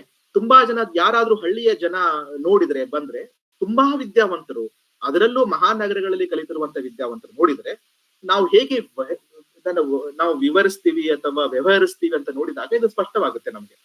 ಸೊ ಅಂಬೇಡ್ಕರ್ಗೆ ಕೂಡ ಈ ಒಂದು ಒಂದು ಒಂದು ಒಂದು ಮನೋಭಾವ ಇತ್ತು ಅಂತ ಇಲ್ಲಿ ಬರೀತಾರೆ. ಗ್ರಾಮ ಸಂಕುಚಿತ ಮನೋಭಾವ, ಜಾತೀಯತೆ, ಅಜ್ಞಾನದ ಕೂಪ ಈ ಗ್ರಾಮಗಳಲ್ಲಿದೆ ಅಂತ ಇತ್ತು. ಹಾಗಾಗಿ ಭಾರತದ ಒಂದು ಆತ್ಮ ಹಳ್ಳಿಯಲ್ಲಿದೆ ಅಂತ ಗಾಂಧೀಜಿಯವರು ಹೇಳ್ತಿದ್ರು. ಗ್ರಾಮ ಸ್ವರಾಜ್ಯ ತುಂಬಾ ಮುಖ್ಯವಾದದ್ದು ಅಂತ ಹೇಳ್ತಿದ್ರು. ಆ ಗ್ರಾಮದ ಸೋಲು ಅಥವಾ ಹಳ್ಳಿಯ ಒಂದು ಆತ್ಮವನ್ನ ಸಂವಿಧಾನದಲ್ಲಿ ನಾವು ತರಲು ವಿಫಲವಾದೆವು ಅಂತ ತುಂಬಾ ಇಲ್ಲಿ ಅದರ ಬಗ್ಗೆ ಅದನ್ನ ಇಲ್ಲಿ ಉಲ್ಲೇಖ ಮಾಡ್ತಾರೆ. ಇಂಗ್ಲಿಷರು ನೋಡಿ ಎಷ್ಟು ಸ್ಪಷ್ಟವಾಗಿ ಒಂದು ಇಂಗ್ಲಿಷರು ಯಾವಾಗ ಸರ್ವೆ ಮಾಡಿದ್ರು, ಸಮೀಕ್ಷೆ ಮಾಡಿದ್ರು ಅಂದ್ರೆ ಇಂಗ್ಲಿಷರು ತಮ್ಮ ವಸಾಹತನ್ನ ಇನ್ನಷ್ಟು ಗಟ್ಟಿಗೊಳಿಸ್ಬೇಕು, ಬಲಗೊಳಿಸ್ಬೇಕು ಅಂತ ಅವರಿಗೆ ಹೊಳೆದಾಗ ಅವ್ರು ಮುಖ್ಯವಾಗಿ ಮಾಡಿದ್ದು ಸರ್ವೆಗಳು, ಸಮೀಕ್ಷೆಗಳು, ರಿಸರ್ಚ್ಗಳು, ಮಿಷನರಿಗಳನ್ನ ಕಳಿಸಿದ್ರು, ಇವೆಲ್ಲ ವಿದ್ವಾಂಸರನ್ನ ಕಳಿಸಿದ್ರು. ಅವೆಲ್ಲ ನೋಡಿ ಬಂದಾಗ ಅವರು ಹೇಳ್ತಾರೆ ವಿಲೇಜ್ ರಿಪಬ್ಲಿಕ್ ಅಂತ ಬರೀತಾರೆ. ವಿಲೇಜ್ ರಿಪಬ್ಲಿಕ್ ಅಂತಂದ್ರೆ ಯಾವುದೇ ವಿಷಯ ಒಂದು ಹಳ್ಳಿಯಲ್ಲಿ ಇದ್ದಾಗ ಪಂಚಾಯತ್ ಅಥವಾ ವಿಲೇಜ್ ಒಂದು ರಿಪಬ್ಲಿಕ್ ಎಲ್ಲಾ ವಿಷಯಗಳು ಅಲ್ಲಲ್ಲಿಗೆ ಅದು ಪರಿಹಾರ ಆಗ್ತಾ ಇತ್ತು. ಅವರಿಗೆ ಬೇರೆಯವರ ಅವಶ್ಯಕತೆ ಇರಲೇ ಇಲ್ಲ. ಆಮೇಲೆ ಅಲ್ಲಿ ಕೃಷಿ ಕೂಡ ಉತ್ಕೃಷ್ಟವಾಗಿತ್ತು. ತಮಗೆ ಏನು ಬೇಕೋ ಅದೆಲ್ಲವನ್ನ ಸ್ಥಳೀಯವಲ್ಲೇ ದೊರೆಯುವಂತಹ ಒಂದು ಪದ್ಧತಿ ಅಲ್ಲಿತ್ತು. ಆಮೇಲೆ ಸಮುದಾಯದ ಒಂದು ಪ್ರಯತ್ನ ಕೂಡ ಹಾಗಿತ್ತು. ಸೊ ಹೀಗಾಗಿ ಇದನ್ನೆಲ್ಲವೂ ಹಳ್ಳಿಯಲ್ಲಿತ್ತು. ಬಟ್ ಅದು ಯಾವುದನ್ನ ನಾವು ಸಂವಿಧಾನದಲ್ಲಿ ಕರೆಕ್ಟ್ ಆಗಿ ಅದನ್ನ ತರದೇ ಹೋದೆವು ಅಥವಾ ಮುಂದೆ ಸುಮಾರು ತಿದ್ದುಪಡಿಗಳನ್ನ ಮಾಡಿ ಅದನ್ನ ತಂದೆವು ಅನ್ನೋದು ಇದರಲ್ಲಿ ಗೊತ್ತಾಗುತ್ತೆ. ಈಗ ಒಂದು ಸಂಗತಿ, ನಾನು ಎಲ್ಲೋ ಓದಿದ್ದು, ಸರಿಸುಮಾರು 1966ರಲ್ಲಿ ನಿಮ್ಮಲ್ಲಿ ಕೆಲವರಿಗೆ ಗೊತ್ತಿರುತ್ತೆ ಈ ಸಂಗತಿ. ಅದು ಶ್ರೀ ಧರಂಪಾಲ್ರು ಒಂದು ದಿವಸ ಟ್ರೈನ್ ನಲ್ಲಿ ಪ್ರಯಾಣ ಮಾಡ್ತಿದ್ರು, ರೈಲಲ್ಲಿ ಹೋಗುವಾಗ, ಮೋಸ್ಟ್ಲಿ ಗ್ವಾಲಿಯರ್ ಇಂದ ದೆಹಲಿಗೆ ಹೋಗುವಾಗ ಆ ರೈಲಲ್ಲಿ ಒಂದು 3ನೇ ದರ್ಜೆಯ ಇದರಲ್ಲಿ ಹೋಗ್ತಿರ್ತಾರೆ. ಆ 3ನೇ ದರ್ಜೆಯಲ್ಲಿ ಹೋಗ್ಬೇಕಾದ್ರೆ, ಥರ್ಡ್ ಕ್ಲಾಸ್ ಕಂಪಾರ್ಟ್ಮೆಂಟ್ ಅಲ್ಲಿ ಹೋಗಬೇಕಾದ್ರೆ ಅಲ್ಲಿ ತುಂಬಾ ಜನ ಕಿಕ್ಕಿರ್ದಿರ್ತಾರೆ, ಎಲ್ಲರೂ ಮಾತಾಡ್ತಾ ಇರ್ತಾರೆ. ಅಲ್ಲಿ ಒಂದು ಯಾತ್ರಾರ್ಥಿಗಳ ತಂಡವನ್ನು ಅವರು ನೋಡ್ತಾರೆ. ಆ ಯಾತ್ರಾರ್ಥಿಗಳು ನೋಡಿದಾಗ ಅವರು ಯಾತ್ರೆಗೆ ಹೊರಟಿರುವಂತವ್ರು ಕಾಶಿಗೋ, ಬದರಿಗೋ, ರಾಮೇಶ್ವರಕ್ಕೋ, ಸೌರಾಷ್ಟ್ರಕ್ಕೋ ಎಲ್ಲೋ ಹೋಗಿ ಬರುವಂತವ್ರು ಅಂತ ಅನಿಸಿತ್ತು. ಸೊ ಅಲ್ಲಿ ನೋಡಿದಾಗ ಅವ್ರ ಸುತ್ತಮುತ್ತ ಸುಮಾರು ಗಡಿಗೆಗಳೆಲ್ಲ ಇರುತ್ತೆ ಅವ್ರ ಹತ್ರ. ಆವಾಗ ಶ್ರೀ ಧರಂಪಾಲರು ಕೇಳ್ತಾರೆ, ಇವೆಲ್ಲ ಏನು ಅಂತ ಕೇಳಿದಾಗ, ನಾವೆಲ್ಲ ಯಾತ್ರೆಗೆ ಹೋಗ್ತಿದ್ದೀವಿ, ಈ ಗಡಿಗೆಯಲ್ಲಿ ನಮಗೆ ಅಡಿಗೆ ಮಾಡ್ಲಿಕ್ಕೆ ಬೇಕಾಗಿರುವಂತ ಎಲ್ಲಾ ಪದಾರ್ಥಗಳಿದೆ, ಹಿಟ್ಟಿದೆ, ಉಪ್ಪಿದೆ, ಅಥವಾ ಹಿಟ್ಟಿದೆ, ಆಮೇಲೆ ತುಪ್ಪ ಇದೆ, ಎಲ್ಲವೂ ನಾವು ತಗೊಂಡು ಹೋಗ್ತಾ ಇದ್ದೀವಿ ಅಂತ. ನೋಡಿ, ಇನ್ನೊಂದು ಕೇಳ್ತಾರೆ, ನೋಡಿ ನೀವೆಲ್ಲ ಹೋಗ್ತಿದ್ದೀರಲ್ಲ, ನೀವು ಹೋಗ್ಬೇಕಾದ್ರೆ ನೀವು ಹಾಗೆ ಡೆಲ್ಲಿ ಕೂಡ ಹೋಗ್ತೀರಾ ಅಂತ ಕೇಳ್ತಾರೆ. ನಾವು ಡೆಲ್ಲಿಗೆ ಹೋಗಲ್ಲ, ಡೆಲ್ಲಿಗೆ ಹೋಗ್ತೀವಿ, ಆದ್ರೆ ಡೆಲ್ಲಿಯಲ್ಲಿ ಹೋಗಲ್ಲ, ಡೆಲ್ಲಿಯಲ್ಲಿ ಟ್ರೈನ್ ಚೇಂಜ್ ಮಾಡಿಕೊಂಡು ನಾವು ಹರಿದ್ವಾರಕ್ಕೆ ಹೋಗ್ತೀವಿ ಅಂತ ಹೇಳ್ತಾರೆ. ಭಾರತ ಇರುವುದು ದೆಹಲಿಯಲ್ಲಿ ಮಾತ್ರ. ಭಾರತ ಯಾತ್ರಿಗಳಿಗೆ, ಭಾರತೀಯರಿಗೆ ಹರಿದ್ವಾರಕ್ಕೆ ಹೋಗ್ಬೇಕಿತ್ತು. ದೆಹಲಿ ಅದು ಯಾವತ್ತೂ ಒಂದು ರಿಪ್ರೆಸೆಂಟೇಟಿವ್ ಆಗಿ ಅದು ಅವ್ರಿಗೆ ಕಾಣಲಿಲ್ಲ ಯಾತ್ರಿಗಳಿಗೆ. ಇನ್ನೊಂದು ಅವ್ರು ಹೇಳ್ತಾರೆ, ಆ ಯಾತ್ರಿಗಳನ್ನು ಗಮನಿಸಿದಾಗ, ಯಾರಾದ್ರೂ ಆ ಊಟದ ಅಥವಾ ಆಹಾರ ಪದಾರ್ಥ ಇರುವಂತ ಒಂದು ಗಡಿಗೆಗೆ ಕಾಲು ಹತ್ತಿದಾಗ ಇವರಿಗೆಲ್ಲ ಇರಿಸುಮರುಸು ಆಗೋದು, ಯಾರಿಗೆ? ಯಾತ್ರಿಗಳಿಗೆ. ಆವಾಗ ಇವ್ರು ಕೇಳ್ತಾರೆ, ಅಲ್ಲ ನೀವು ಎಲ್ಲರೂ ಹೋಗ್ತಾ ಇದ್ದೀರಿ, ನೀವೆಲ್ಲ ಒಂದೇ ಜಾತಿಯವರೇ ಅಂತ ಪ್ರಶ್ನೆ ಮಾಡ್ತಾರೆ, ಯಾರು? ಶ್ರೀ ಧರಂಪಾಲರು. ಆಗ ಅವ್ರು ಹೇಳ್ತಾರೆ, ಇಲ್ಲ ನಾವೆಲ್ಲ ಬೇರೆ ಜಾತಿಯವರು, ಆದ್ರೆ ಯಾತ್ರೆಯಲ್ಲಿ ಜಾತಿ ಇಲ್ಲ ಅಂತ ಹೇಳ್ತಾರೆ. ನಾವು ಯಾತ್ರೆಗೆ ಹೊರಡ್ತಿದ್ದೀವಿ, ಅಲ್ಲಿ ಜಾತಿ ಪ್ರಶ್ನೆ ಬರಲ್ಲ ಅಂತ. ನೋಡಿ, ಇದು ಮತ್ತೆ ಹೇಳ್ಬೇಕಾಗಿರುವಂತದ್ದೇನು? ಸಮನ್ವಯ ದೃಷ್ಟಿ. This is real wisdom of A ಭಾರತೀಯ. ಭಾರತೀಯನಿಗೆ ಈ ಒಂದು ಸ್ಪಷ್ಟತೆ ಆಳಕ್ಕೆ ಬೇರುರಿತ್ತು. ಇವತ್ತು ಸ್ವಲ್ಪ ವ್ಯತ್ಯಾಸವಾಗಿದೆ, ಅದನ್ನ ಮತ್ತೆ ಪುನರುಜ್ಜೀವನಗೊಳಿಸುವಂತ ಪ್ರಯತ್ನ ನಡೀತಾ ಇದೆ, ಬಟ್ ಸಾಲದು. ಬಟ್ ನೋಡಿ, ಅವರಿಗೆ ಅಂದ್ರೆ ಹಳ್ಳಿ ಜನರಿಗೂ ಕೂಡ, ಹಳ್ಳಿಯವರಿಗೆ ಇಷ್ಟು, ಮೋಸ್ಟ್ಲಿ ಹಳ್ಳಿ ಜನರಿಗೆ ಅವರಿಗಷ್ಟೇ ಗೊತ್ತಿರುವಂತದ್ದು ಏನಪ್ಪಾ ಅಂತಂದ್ರೆ, ಯಾತ್ರೆಯಲ್ಲಿ ಜಾತಿ ಇಲ್ಲ ಅಂತನ್ನುವಂಥದ್ದು. ಇದನ್ನ ಧರ್ಮಪಾಲರಿಗೆ ಅರ್ಥವಾದಾಗ ಅವರು ತಮ್ಮ, ನೋಡಿ, ಯಾವುದೇ ವಿಷಯ ನಾವು ಒಂದು ತತ್ವದ ಹಿನ್ನೆಲೆಯಲ್ಲಿ ಅದನ್ನ ಅರ್ಥ ಮಾಡಿಕೊಂಡಿರಬಹುದು, ಆದರೆ ಅನುಭವದ ಆಳಕ್ಕೆ ಇಳಿಸುವುದಿದೆಯಲ್ಲ, ಅದು ಅಷ್ಟು ಸರಳವಾಗಿ ಆಗುವಂತ ಕೆಲಸವಲ್ಲ. ಅನುಭವಕ್ಕೆ ಆಳಕ್ಕೆ ಇಳಿಬೇಕು. ಧರಂಪಾಲರಿಗೆ ಕೂಡ ಈ ಒಂದು ಘಟನೆ ಆದ್ಮೇಲೆ ಅವರ ಅನುಭವದ ಆಳಕ್ಕೆ ಈ ವಿಷಯ ತುಂಬಾ ಆಗಿತ್ತು ಅನ್ನೋ ಒಂದು ಅರ್ಥ ನಮಗಾಗುತ್ತೆ. ಸೊ ಈ ಅಧ್ಯಾಯದಲ್ಲಿ ನಾನು ಹೇಳಿದ ಹಾಗೆ ಈ ಅಧ್ಯಾಯ ತುಂಬಾ ಚೆನ್ನಾಗಿ ಬರೆದಿದ್ದಾರೆ. ಹಾಗಾಗಿ ಓದುಗನಿಗೆ ಕೆಲವು ಸಂಗತಿಗಳು, ಸತ್ಯ ಸಂಗತಿಗಳು ಸ್ಪಷ್ಟವಾಗುತ್ತಾ ಹೋಗುತ್ತವೆ. 4 ಇದನ್ನು ಪಟ್ಟಿ ಮಾಡಿದ್ದೇನೆ. ಒಂದು, ನಮ್ಮಲ್ಲಿ, ಅದರಲ್ಲೂ ವಿಶೇಷವಾಗಿ ಶಾಲಾ ಕಾಲೇಜುಗಳಲ್ಲಿ, ವಿಶ್ವವಿದ್ಯಾಲಯಗಳಲ್ಲಿ ಎಷ್ಟರ ಮಟ್ಟಿಗೆ ಪಾಶ್ಚಾತ್ಯ ಆಲೋಚನಾ ಕ್ರಮ, ವೆಸ್ಟರ್ನ್ ಥಿಂಕಿಂಗ್ ಪ್ರಾಸೆಸ್, ಮತ್ತೆ ನಮ್ಮ ಬಗ್ಗೆ ನಮಗೆ ಅರಿವು ಇಲ್ಲದಿರುವುದು, ದಾಸ್ಯ ಪ್ರವೃತ್ತಿ ಇದೆ ಅನ್ನೋ ಒಂದು ಒಂದು ಒಂದು ಒಂದು ಒಂದು ಅನುಭವದ ಆಳಕ್ಕೆ ತಲುಪುತ್ತದೆ. ಇನ್ನೊಂದು, ನಮಗೆ ಕೊಲೋನಿಯಲ್ ಮೈಂಡ್ ಸೆಟ್ ಇಂದ ಬಳಲುತ್ತಾ ಇದ್ರೂ ಸಹಿತ ಅದನ್ನ ನಾವು ಒಂದು ಅಕಾಡೆಮಿಕ್ ಡಿಸಿಪ್ಲಿನ್ ನ ಒಂದು ಪರಿಪ್ರೇಕ್ಷೆಯಲ್ಲಿ ಅಥವಾ ಅಕಾಡೆಮಿಕ್ ರಿಗರ್ ನಿಂದ ಅದನ್ನ ಹೇಗೆ ನಿವಾರಿಸಿಕೊಳ್ಳಬೇಕು ಅಂತ ನಾವ್ ಏನ್ ಮಾಡ್ತಾ ಇದ್ದೀವಿ. How do we resolve this problem? Of course we understood there is a problem, we are facing this colonial hangover ಅಂತ ಅರ್ಥ ಮಾಡ್ಕೊಂಡೆವು. What are we doing to address this issue? ನಾವ್ ಹೇಗೆ ನಿವಾರಿಸಿಕೊಳ್ಬೇಕು ಇದನ್ನ? ಮೂರನೇ ಸಂಗತಿ ಅರ್ಥ ಆಗೋದು ಏನಪ್ಪಾ ಅಂತಂದ್ರೆ, ವೆಸ್ಟರ್ನ್ ನೆರೇಟಿವ್ಸ್ ಗಳೇನಿದೆಯೋ, ಅಥವಾ ಈಗ ನಡೀತಾ ಇರುವುದು ಅಥವಾ ಹಿಂದೆ ನಡೆಯಿರುವಂತದ್ದು, ಅವೆಲ್ಲವೂ ಹಾಗೆ ಸುಮ್ಮನೆ ಕಾಲಹರಣಕ್ಕೋ ಅಥವಾ ಏನೋ ಬರೆಯೋದಕ್ಕೋ, ಯಾರಿಗೋ ಹೊಗಳೋದಕ್ಕೋ ಅಥವಾ ಅವರ ಪ್ರಚಾರ ಗಿಟ್ಟಿಸ್ಕೊಳ್ಳಿಕ್ಕೂ ಮಾಡಿದ್ದಲ್ಲ. ಅವೆಲ್ಲ ಪೂರ್ವ ಯೋಚಿತವಾಗಿರುವಂತದ್ದು, ಪೂರ್ವಾಗ್ರಹ ಪೀಡಿತವಾಗಿರುವಂತದ್ದು ಅನ್ನೋದನ್ನ ಸ್ಪಷ್ಟವಾಗುತ್ತೆ.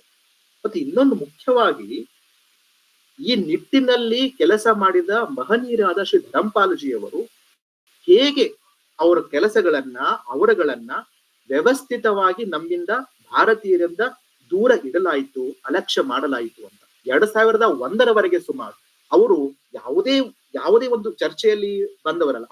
ಅವರು ತುಂಬಾ ಸರಳ ವ್ಯಕ್ತಿ. ನಾನು ಮೊದಲೇ ಹೇಳಿದ ಹಾಗೆ, ಅವರು ಯಾವತ್ತೂ ಈ ತರ ಪ್ರಚಾರಕ್ಕಾಗಿ, ಸೆಲ್ಫ್ ಪ್ರಮೋಷನ್ಗಾಗಿ ಮಾಡಿದವರಲ್ಲ.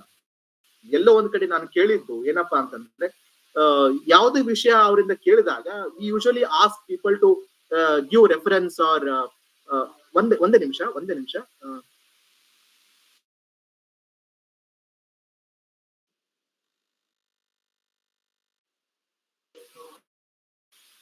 ಕ್ಷಮಿಸಿ. ಸೊ ಅಂದ್ರೆ ಹೇಗೆ ಈ ಎಲ್ಲಾ ವಿಷಯಗಳು ನಮಗೆ ಈ ಒಂದು ಅಧ್ಯಾಯದಿಂದ, ಗ್ರಾಮ ಸ್ವರಾಜ್ಯ ಈ ತರ ಅಧ್ಯಾಯ ನಮ್ಗೆ ಗೊತ್ತಾಗುತ್ತೆ. ಇಂದು 5ನೇ ಅಧ್ಯಾಯಕ್ಕೆ ಬರುವುದಾದರೆ, ಚಿರಂತನ ಭಾರತ ಶೋಧ ಅಂತ ಇದ್ರ ಹೆಸರು. ಇದಕ್ಕೆ ಮೂಲವಾಗಿ 2 ಗ್ರಂಥಗಳು ಇದನ್ನ ಆಧಾರವಿಟ್ಟುಕೊಂಡಿದ್ದು. ಒಂದು ರೀಡಿಸ್ಕವರಿಂಗ್ ಇಂಡಿಯಾ, ಇನ್ನೊಂದು ಭಾರತೀಯ ಚಿತ್ತ, ಮಾನಸಿಕತೆ ಮತ್ತು ಕಾಲ. ಇದರಲ್ಲಿ ಒಂದು ನಮ್ಮ ಭಾರತದ ಸಮಾಜದ ಮೂಲ ಧಾತುಗಳು ಯಾವುದು ಅಂತ ನೋಡಿ. ಒಂದು ವಿಷಯ ಹೇಳ್ಬೇಕು ಇಲ್ಲಿ, ಒಂದು ವಿಷಯ ಅದು ತುಂಬಾ ಕಡೆ ಈ ಪುಸ್ತಕದಲ್ಲಿ ಬಂದಿದೆ. ನಮ್ಮಲ್ಲಿ ಸುಮಾರು ಶಾಲಾ ಕಾಲೇಜುಗಳು ಪ್ರತಿಯೊಂದು ಹಳ್ಳಿಯಲ್ಲಿತ್ತು, ಛತ್ರಗಳಿತ್ತು, ಕಲಾ ಪೋಷಕತೆ ಇತ್ತು. ಅದನ್ನೆಲ್ಲವೂ ಸಮುದಾಯವೇ ನಡೆಸ್ಕೊಂಡು ಬರ್ತಾ ಇತ್ತು. ಇದು ಅಂತಂದ್ರೆ ನಾವು ಧರ್ಮ ಅರ್ಥ ಕಾಮ ಮೋಕ್ಷಗಳನ್ನ ಮಾಡುವಾಗ ನಾವು ಅರ್ಥ ಸಂಪಾದಿಸಿದ ಮೇಲೆ ಅದೆಲ್ಲವನ್ನ ಹೇಗೆ ವಿನಿಯೋಗಿಸಬೇಕು ಅನ್ನೋ ಒಂದು ಪರಿಪಾಠ ಸಂಪ್ರದಾಯ ನಮ್ಮಲ್ಲೇ ಇತ್ತು. ಆದ್ರೆ ತೆರಿಗೆ ಪದ್ಧತಿ, ತೆರಿಗೆ ಇತ್ತು, ಅವಾಗ್ಲೂ ತೆರಿಗೆ ಇತ್ತು, ಬಟ್ ತೆರಿಗೆ ವಿನಿಮಯ ಅದು ಅದು ಒಂದು ಕರೆಕ್ಟ್ ಆಗಿ ಆಗ್ತಾ ಇತ್ತು. ಆದ್ರೆ ಈ ಬ್ರಿಟಿಷರು ಬಂದ ಮೇಲೆ ಅವರು ಉದಾಹರಣೆಗಾಗಿ ಕೃಷಿ ಉತ್ಪನ್ನದ ಮೇಲೆ 50ರಿಂದ 60% ಟ್ಯಾಕ್ಸ್ ಅನ್ನ ಹೇರಲಿಕ್ಕೆ ಶುರು ಮಾಡಿದರು.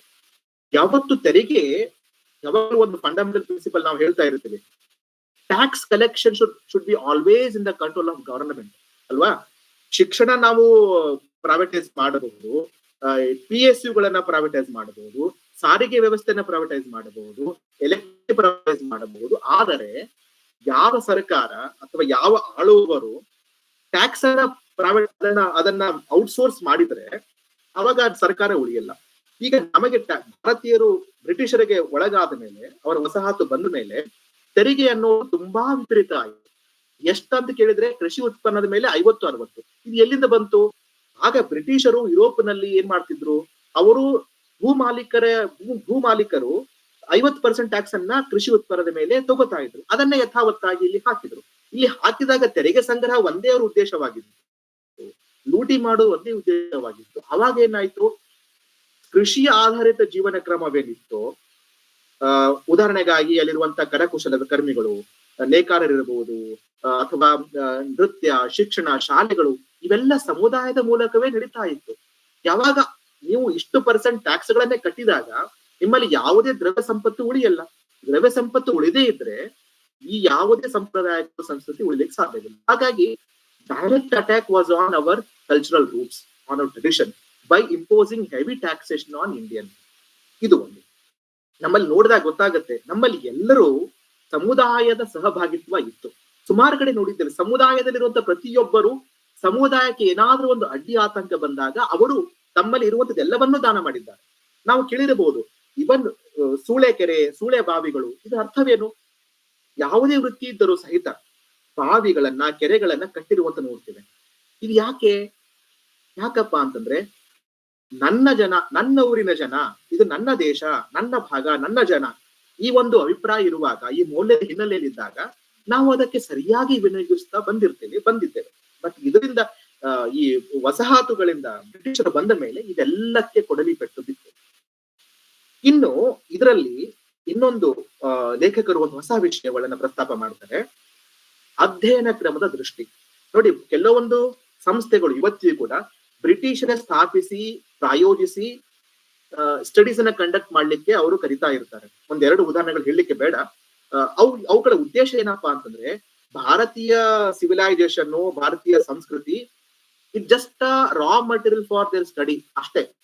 ಅದು ಅಥವಾ ಅದನ್ನ ಯೂಸ್ ಮಾಡಿಕೊಂಡು ಇನ್ನು ಅವರು ಹೇಗೆ ತಮ್ಮ ಕಾಲೋನಿಗಳನ್ನ ಗಟ್ಟಿಪಡಿಸ್ಬೇಕು, ಹೇಗೆ ಇನ್ನಷ್ಟು ನಾವು ಅವರನ್ನ ಸದೆ ಬಡಿಬೇಕು, ಹೇಗೆ ಅವರನ್ನಷ್ಟು ಲೂಟಿ ಮಾಡಬೇಕು ಅನ್ನೋ ಉದ್ದೇಶ ಇತ್ತೇ ಹೊರತು ಬೇರೆ ಉದ್ದೇಶ ಇರಲಿಲ್ಲ. ಇನ್ನೊಂದು ತಪ್ಪು ಏನೋ ಮಾಡ್ತೀವಪ್ಪ ಅಂತ ನಾವಂದ್ರೆ, ಈ ಅಧ್ಯಯನ ಕ್ರಮದಲ್ಲಿ ನಾವು ಶ್ರೀ ಧರ್ಮಪಾಲ್ ಜಿಯವರು ಓದುವಾಗ we should also understand the academic discipline that he had carried throughout his research, throughout his studies. So ಕೆಲವೊಂದ್ ಸರ್ತಿ ನಾವ್ ಏನ್ ಮಾಡ್ತೀವಪ್ಪ ಅಂದ್ರೆ, we try to equate. ಅಂದ್ರೆ ಹೇಗೆ, ಯುರೋಪಿನಲ್ಲಿ ಇದು ಇತ್ತು, ನಮ್ಮಲ್ಲಿ ಕೂಡ ಇದು ಇತ್ತು, ಅಲ್ಲಿ ಈ ತರ ಆರ್ಟ್ ಇತ್ತು, ನಮ್ಮಲ್ಲಿ ಮೊದಲಿಂದ ಈ ಆರ್ಟ್ ಇತ್ತು. ಇದು ಕೂಡ ಒಂದು ರೀತಿಯ ಒಂದು ಮಟ್ಟದ ಕೊಲೋನಿಯಲ್ ಮೈಂಡ್ ಸೆಟ್. ಇದು ಕೂಡ ಒಂದು ವಸಾಹತುಶಾಹಿಯ ದಾಸ್ಯದ ಸಂಕೇತ ಅಂತ ಹೇಳ್ತಾರೆ.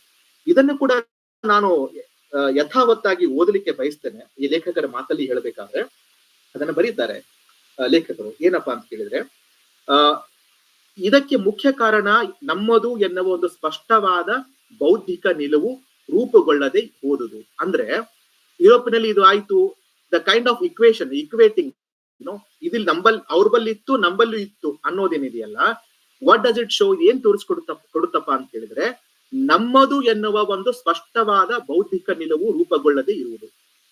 ಹೀಗಾದಾಗ ಪಶ್ಚಿಮದ ಪ್ರಭಾವವನ್ನು ಸಂಪೂರ್ಣವಾಗಿ ಗುರುತಿಸಲು ಸಾಧ್ಯವಾಗದು. ಶ್ರೀ ಧರಂಪಾಲ್ ಈ ದೃಷ್ಟಿಯಲ್ಲಿ ಸರಿಯಾದ ನಿಲುವನ್ನು ತಾಳಿದ್ದರು. ಅವರು ಹೇಳುವಂತೆ, ತುಂಬಾ ಮುಖ್ಯವಾದದ್ದು ಇಲ್ಲಿ, ಅವರು ಹೇಳುವಂತೆ ನಮ್ಮ ಬಗ್ಗೆ ನಾವು ಕೇಳಿಕೊಳ್ಳುವ ಪ್ರಶ್ನೆಗಳು ಸರಿಯಾಗಿರಬೇಕು ಎಂದರೆ ನಾವು ನಿಂತ ನೆಲೆಗಟ್ಟು ಸರಿಯಾಗಿರಬೇಕು. ಸರಿಯಾದ ಪ್ರಶ್ನೆಯನ್ನು ಕೇಳಲು ಸಾಧ್ಯವಾಗದ ಹೊರತು ಸರಿಯಾದ ಉತ್ತರವನ್ನು ಕಂಡುಕೊಳ್ಳಲು ಸಾಧ್ಯವಿಲ್ಲ. One must ask right questions to find out the right answers. That is very important. That's the most profound contribution of Shri Dharampalji ಅಂತ ಹೇಳ್ಬೋದು. ಆಧುನಿಕತೆಯ ಹೆಸರಲ್ಲಿ, ವೈಜ್ಞಾನಿಕತೆಯ ಹೆಸರಲ್ಲಿ ಪಾಶ್ಚಾತ್ಯೀಕರಣಕ್ಕೆ ಒಳಗಾಗುವುದೆಂದರೆ ಅದು ಪರೋಕ್ಷವಾಗಿ ಕ್ರೈಸ್ತ್ರೀಕರಣಕ್ಕೆ ಒಳಗಾಗುವುದೇ ಹೊರತು ಬೇರೇನಲ್ಲ. ಸ್ವಾತಂತ್ರ್ಯ ನಂತರ ಭಾರತ ಅಪ್ರಜ್ಞಾಪೂರ್ವಕವಾಗಿ ಇದೇ ಕೆಲಸವನ್ನು ನಡೆಸಿಕೊಂಡು ಬಂದಿದೆ. ಈ ಕೆಲಸವನ್ನು ಕೆಲವೇ ಮೆಕಾಲೆ ದಾರಿಯಲ್ಲಿ, ಮತ್ತೆ ಕೆಲವೊಮ್ಮೆ ಕಾರ್ಲ್ ಮಾರ್ಕ್ಸ್ ಮಾರ್ಗದಲ್ಲಿ, ಇನ್ನೂ ಕೆಲವೊಮ್ಮೆ ಆಧುನಿಕ ವೈಜ್ಞಾನಿಕತೆಯ ಮಾರ್ಗದಲ್ಲಿ ನಡೆಸಿಕೊಂಡು ಬಂದಿದ್ದರು. ಪರಿಣಾಮದಲ್ಲಿ ಮಾತ್ರ ಯಾವುದೇ ವ್ಯತ್ಯಾಸವಿಲ್ಲ, ಒಂದೇ ಆಗಿದೆ. ಇನ್ನೊಂದು ಮುಖ್ಯವಾದದ್ದು ನನಗೆ ಬಹಳ ಇಷ್ಟವಾಗಿದ್ದು ಒಂದು ಲೈನ್ ಇದೆ ಇಲ್ಲಿ. ನಮ್ಮನ್ನು ಅರಿತುಕೊಳ್ಳುವುದು ಎಂದರೆ ನಮ್ಮ ಚಿತ್ತ ಕಾಲದ ಅರಿವು. ನಾನು ಇನ್ನೊಂದ್ಸರ್ತಿ ಹೇಳ್ತೇನೆ ಇದನ್ನ. ನಮ್ಮನ್ನು ಅರಿತುಕೊಳ್ಳುವುದು ಎಂದರೆ ನಮ್ಮ ಚಿತ್ತ ಕಾಲದ ಅರಿವು. ಇವತ್ತಿಗೂ ಏನಾಗಿದೆಯಪ್ಪ ಅಂತಂದ್ರೆ, ನಮಗೆ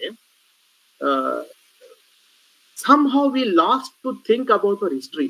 ಹಿಸ್ಟ್ರಿ ಬಗ್ಗೆ ಯೋಚನೆ ಮಾಡು ಅಂದಾಗ ಅಬ್ಬಬ್ಬ ಅಂತಂದ್ರೆ ನಾವು ಸುಮಾರು 47 ಸ್ವಾತಂತ್ರ್ಯದವರೆಗೆ ಹೋಗ್ಲಿಕ್ಕೆ ಸಾಧ್ಯವಾಗುತ್ತೆ.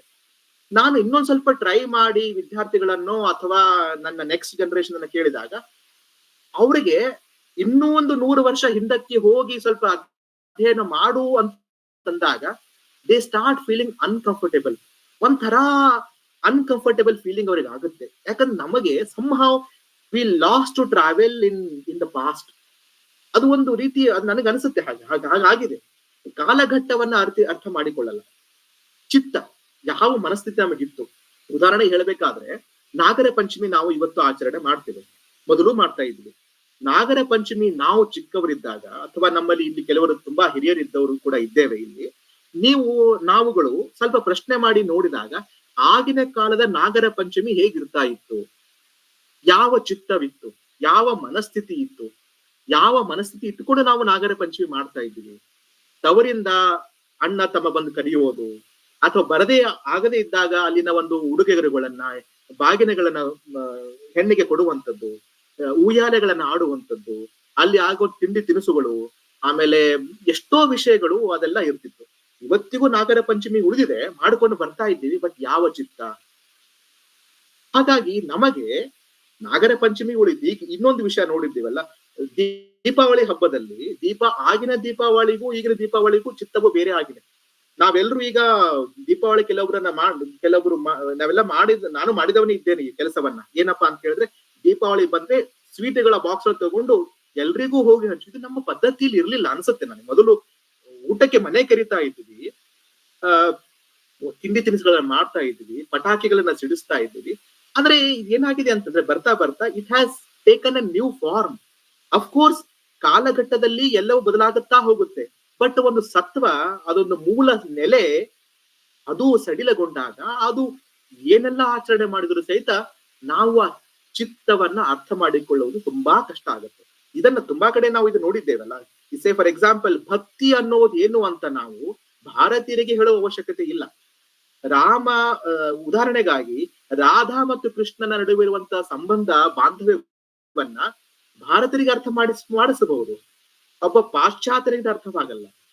ಹಾಗೆಯೇ ಇವತ್ತು ನಮ್ಮಲ್ಲಿ ರಾಧಾಕೃಷ್ಣರ ಅಥವಾ ಮೀರಾ ಕೃಷ್ಣನ ಸಂಬಂಧವನ್ನ, ಮಲ್ಲಿಕಾರ್ಜುನ ಸಂಬಂಧವನ್ನ, ಈ ಒಂದು ಬಾಂಧವ್ಯವನ್ನ ಕಟ್ಟಿಕೊಡುವುದು ನಮ್ಮವರಿಗೆ ಕಟ್ಟಿಕೊಡುವುದು ತುಂಬಾ ಕಷ್ಟವಾಗ್ತಾ ಬರ್ತಾ ಇದೆ. ಇದು ಕಾರಣ ನಾವು ಮರೆತಿರುವುದು ಏನಪ್ಪಾ ಅಂತಂದ್ರೆ, ನಮ್ಮ ಚಿತ್ತ ಕಾಲದ ಅರಿವು, ಇದು ನಾವು ಕಳೆದುಕೊಂಡಿದ್ದೇವೆ. ಇದು ತುಂಬಾ ದುರಂತದ ಬೆಳವಣಿಗೆ. ಮುಂದೆ ಬರೀತಾರೆ ಲೇಖಕರು, ಭಾರತೀಯ ಪರಂಪರೆಯ ಅರ್ಥ ಮಾಡಿಕೊಳ್ಳಬೇಕಾದರೆ ಈ ಅರಿವು ಬಹಳ ಮುಖ್ಯ. ಇಲ್ಲಿನ ಪರಂಪರೆಯ ಗುಣ ಎಂದರೆ ಇದು ಗ್ರಂಥಸ್ಥ ಮೌಲ್ಯಗಳಿಗಿಂತ ಆಚರಣೆಯ ಮೌಲ್ಯಗಳಿಗೆ ಪ್ರಾಶಸ್ತ್ಯವನ್ನು ನೀಡುತ್ತದೆ. ಯಾವುದೋ ಲಿಖಿತ ಗ್ರಂಥ ಸೂತ್ರಗಳಿಗೆ ಅಂಟಿಕೊಂಡ ಸಮಾಜವಲ್ಲ. ಇರುವ ಗ್ರಂಥ ಸೂತ್ರಗಳಿಗೂ ಹೊಸ ಹೊಸ ವ್ಯಾಖ್ಯಾನಗಳನ್ನು ನೀಡುತ್ತಾ ಬಂದಿರುವ ಸಮಾಜ ಇದು. ಅಂದರೆ ಮೂಲತಃ ಇದು ಜಡ ಸಮಾಜವಲ್ಲ, ಮನಸ್ಸಿನ ಜಡತೆಯಲ್ಲ. ನಮ್ಮ ಚಿತ್ತವನ್ನು, ಮಾನಸಿಕತೆಯನ್ನು, ಕಾಲವನ್ನು ಅರಿಯಲು ನಮ್ಮದೇ ಆದ ಅರಿವಿನ ಮೂಲಗಳಿವೆ ಅಂತ ಇದನ್ನೆಲ್ಲ ಇಲ್ಲಿ ಬರೀತಾರೆ. ಬಹುಶಃ ಇನ್ನೊಂದ್ ಸ್ವಲ್ಪ ಟೈಮ್ ಇದೆಯಲ್ಲ ಅಂತ.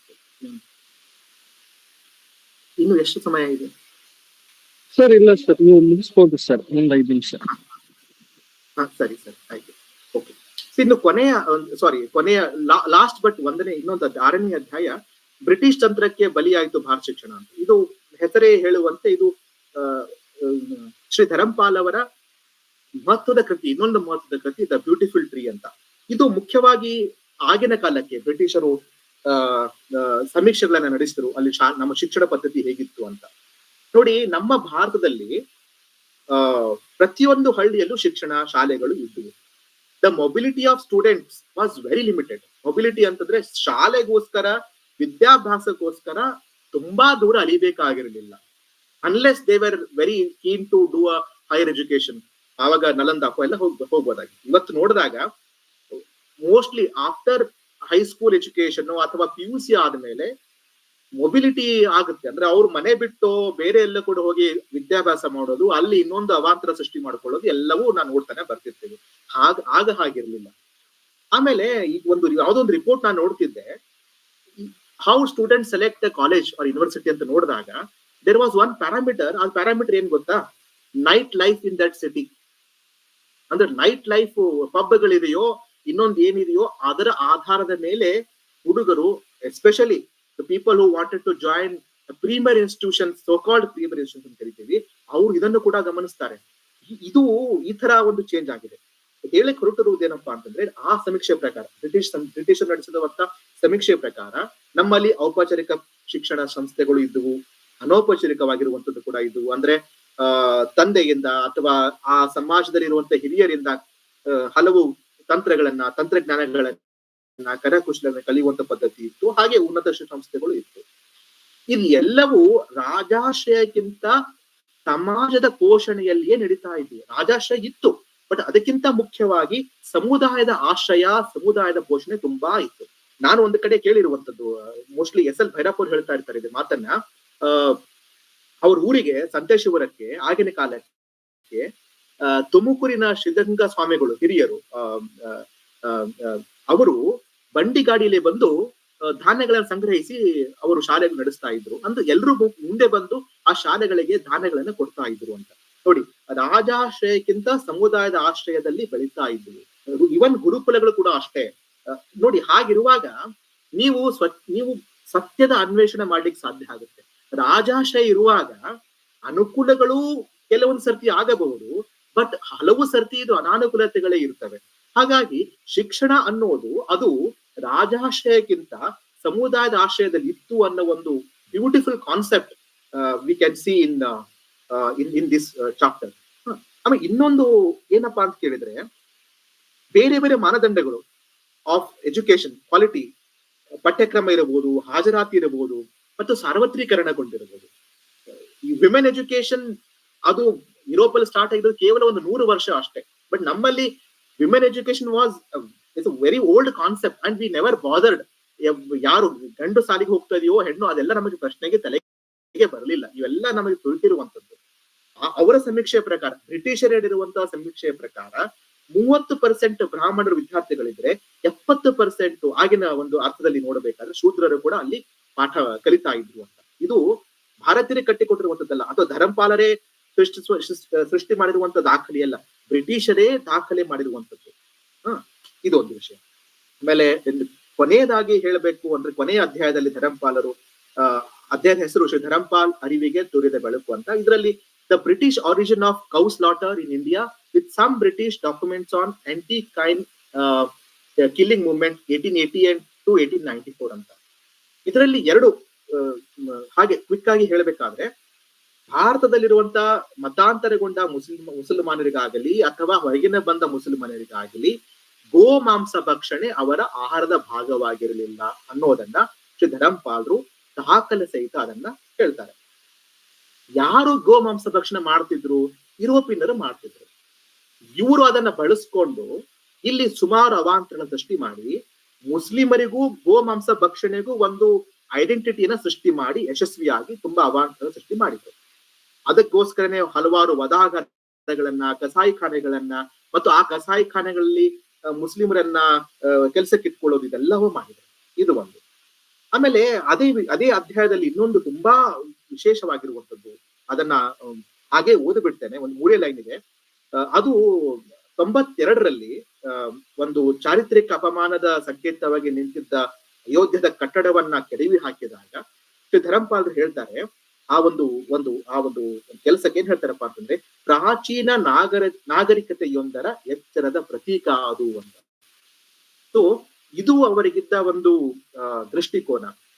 ಸೊ ಇದನ್ನೆಲ್ಲ ನೋಡಿದಾಗ ನನಗೆ ಕೊನೆಗೆ ಹೇಳಬೇಕಾಗಿರೋದು ಇಷ್ಟೇ, ಶ್ರೀ ಧರಂಪಾಲರು ಭಾರತದ ಬಗ್ಗೆ ವಾಸ್ತವ ಚಿತ್ರಣವನ್ನ ಕಟ್ಟಿಕೊಟ್ರು ಸಂಶೋಧನೆ ಮೂಲಕ.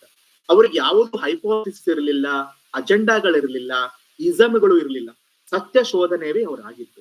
ಹಾಗಾಗಿ ಆಮೇಲೆ ಅವರು ಆ ಸತ್ಯ ಶೋಧನೆಗೆ ಬಳಸಿಕೊಂಡ ದಾಖಲೆಗಳು ಬ್ರಿಟಿಷರೇ ಮಾಡಿರುವಂತದ್ದು, ಪತ್ರಗಳು, ಆರ್ಕೈವ್ಸ್ಗಳು, ಜೊತೆಗೇನೆ ಅವರು ಕಂಡುಕೊಂಡಂತ ಸತ್ಯದಗಳು, ಪ್ರಾಕ್ಟಿಕಲ್ ಅನುಭವಗಳು. ಸೊ ಆಮೇಲೆ ಅವರು ಒಂದು ವಿಶ್ವಕೋಶ ಕೂಡ. ಸೊ ಹೀಗೆ ಈ ಒಂದು ಪುಸ್ತಕ ನಿಜಕ್ಕೂ ಶ್ರೀ ಧರಂಪಾಲರ ಕೃತಿಗಳನ್ನ ಓದಬೇಕು ಅನ್ನುವ ಹಂಬಲ ಅಥವಾ ಸಂಶೋಧನೆ ಮಾಡಬೇಕು ಅನ್ನೋ ಒಂದು ಇಚ್ಛೆ ಖಂಡಿತವಾಗಿ ಓದೋದ್ರಲ್ಲಿ ಮೂಡಿಸುತ್ತೆ. ಜೊತೆಗೆ ಇನ್ನೊಂದು ಕೆಲಸ ಲೇಖಕರು ಡಾಕ್ಟರ್ ರಘುನಾಕ್ಷ ಸರ್ ಮಾಡಿರುವಂತದ್ದು ಏನಪ್ಪಾ ಅಂತ ಕೇಳಿದ್ರೆ, ನೋಡಿ, ಪ್ರವೇಶಿಕ ಗ್ರಂಥಗಳ ಬಗ್ಗೆ ಮತ್ತೊಂದ್ಸತಿ ಹೇಳ್ಬೇಕಾಗತ್ತೆ. ಇಲ್ಲಿ ನಮಗೆ ಇತಿಹಾಸದ ಕಾಲಘಟ್ಟಕ್ಕೆ ತುಂಬಾ ಹಿಂದೆ ಹೋಗ್ಲಿಕ್ಕೆ ತುಂಬಾ ಸಮಸ್ಯೆಗಳು, we do not feel comfortable. ನಾನು ಅದಕ್ಕೆ ಸ್ಟೂಡೆಂಟ್ಸ್ ಅಲ್ಲಿ ನೋಡ್ತಾ ಇರ್ತೀವಲ್ಲ, ಹಾಗಾಗಿ ಈಗ ನಾವು ಇಲ್ಲಿಂದ ಶುರು ಮಾಡಿ ವೆನ್ ವಿ ರೀಡ್ ದಿಸ್, ಇದರಿಂದ ನಾವು ಶುರು ಮಾಡಿದಾಗ we understand how education was, ಶಿಕ್ಷಣ ಹೇಗಿತ್ತು, ಕಲೆ ಹೇಗಿತ್ತು, ಸೈನ್ಸ್ ಹೇಗಿತ್ತು, ಅಲ್ಲಿಂದ ಶುರು ಮಾಡಿ ಹಾಗೆ ಮುಂದೆ ಹೋಗೋದಾಗ, ಸೇ ಫಾರ್ ಎಕ್ಸಾಂಪಲ್ ಗ್ರಾಮಾಡಳಿತ ತಗೊಂಡಾಗ ಅಲ್ಲಿ ಹೇಗಿತ್ತು ಅಂತ ನಾವು ಈ ಪುಸ್ತಕ ಅರ್ಥ ಮಾಡಿಕೊಂಡು, ಮತ್ತೆ ಅದು ಮೂಲದಲ್ಲಿ ಧರಂಪಾಲರು ಬರೆದ್ರು ಹೇಗೆ ಅಂತ ಅದನ್ನು ಓದಿಕೊಂಡು, ಅದರಿಂದ ನಾವು ಚಾಣಕ್ಯನ ಹತ್ರ ಹೋಗಿ ಅವರು ಹೇಗೆ ಹೇಳಿದ್ರು ಅಂತ ಹೋದಾಗ ಮಾತ್ರ, ಅಥವಾ ಅದು ಹೋಗುವಂತೆ ಮಾಡುವಂತ ಕೆಲಸವನ್ನ, ಆ ಪ್ರೇರಣೆಯನ್ನ ಈ ಪುಸ್ತಕ ನೀಡುತ್ತೆ. ಹಾಗಾಗಿ ಇದೊಂದು ಅದ್ಭುತ ಕೃತಿ. ಇದನ್ನ ಬರೆದಂತ ಶ್ರೀ ಡಾಕ್ಟರ್ ರೋಹಿಣಾಕ್ಷ ಸರ್ ಅವರಿಗೂ, ಇದನ್ನ ಪ್ರಕಾಶನ ಮಾಡಿರುವಂತಹ ಅಯೋಧ್ಯ ಪ್ರಕಾಶನ ಸಂಸ್ಥೆಗೂ ಹೃತ್ಪೂರ್ವಕ ಧನ್ಯವಾದಗಳು, ವಂದನೆಗಳು. ಇಷ್ಟು ಹೇಳಿ ನನ್ನ ಮಾತನ್ನ ಮುಗಿಸ್ತೇನೆ. ಅವಕಾಶಕ್ಕಾಗಿ ಧನ್ಯವಾದಗಳು. ನಮಸ್ತೆ. ಧನ್ಯವಾದಗಳು ಸರ್. ಬೆಂಗಳೂರಿನಲ್ಲಿ ಜರುಗುವ ಸೆಮಿನಾರ್ ಕುರಿತು ಡಾಕ್ಟರ್ ಶಿವಪೂಜಿ ಕೋಟಿ ಸರ್ ಅವರು ಮಾಹಿತಿಯನ್ನು ನೀಡಲಿದ್ದಾರೆ. Sir please.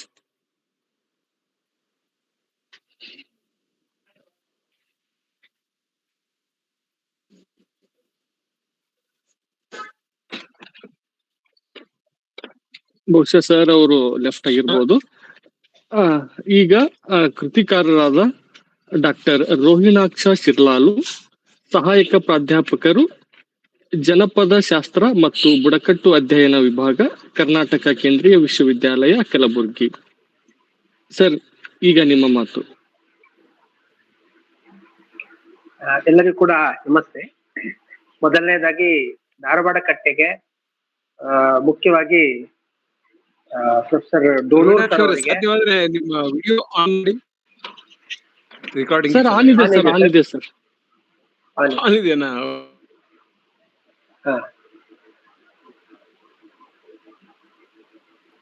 ಮುಖ್ಯವಾಗಿ ಪ್ರೊಫೆಸರ್ ಡೋಣೂರ್ ಸರ್ ಅವರಿಗೆ ನಾನು ಹೃತ್ಪೂರ್ವಕವಾಗಿ ವಂದನೆ ಹೇಳಬೇಕು. ಯಾಕಂತಂದ್ರೆ ಈ ಪುಸ್ತಕ ಬಂದಂತಹ ಸಂದರ್ಭದಲ್ಲಿ, ಬಿಡುಗಡೆಯಾದಂತಹ ಸಂದರ್ಭದಲ್ಲಿ ಸ್ವಲ್ಪ ದಿನದಲ್ಲಿ ನಾನು ಪುಸ್ತಕವನ್ನು ಸರಿಗೆ ಕೊಟ್ಟಿದ್ದೆ. ಪುಸ್ತಕ ನೋಡಿದ ಕೂಡಲೇ ಮೊದಲು ಹೇಳಿದಂತಹ ಮಾತೇನು ಕೇಳಿದ್ರೆ, ಇದನ್ನು ಧಾರವಾಡ ಕಟ್ಟೆಯ ಮೂಲಕ ಒಂದು ಕಾರ್ಯಕ್ರಮ ಮಾಡುವ, ಒಂದು ವಿಶೇಷ ಕಾರ್ಯಕ್ರಮ ಮಾಡೋಣ ಅಂತ ಸರ್ ಹೇಳಿದ್ರು. ಅದಾದ್ಮೇಲೆ ಸರ್ ಅವರು ಸ್ವತಃ ಆಸಕ್ತಿಯನ್ನು ತಕೊಂಡು ಇವತ್ತಿನ ಈ ಕಾರ್ಯಕ್ರಮವನ್ನು ಆಯೋಜನೆ ಮಾಡೋದಕ್ಕೆ ಕಾರಣರಾಗಿದ್ದಾರೆ. ಅದಕ್ಕಾಗಿ ನಾನು ವಿಶೇಷವಾಗಿ ಡೋನೂರ್ ಸರ್ ಅವರಿಗೆ ಧಾರವಾಡ ಕಟ್ಟೆಗೆ ವಂದನೆ ಹೇಳ್ತೇನೆ.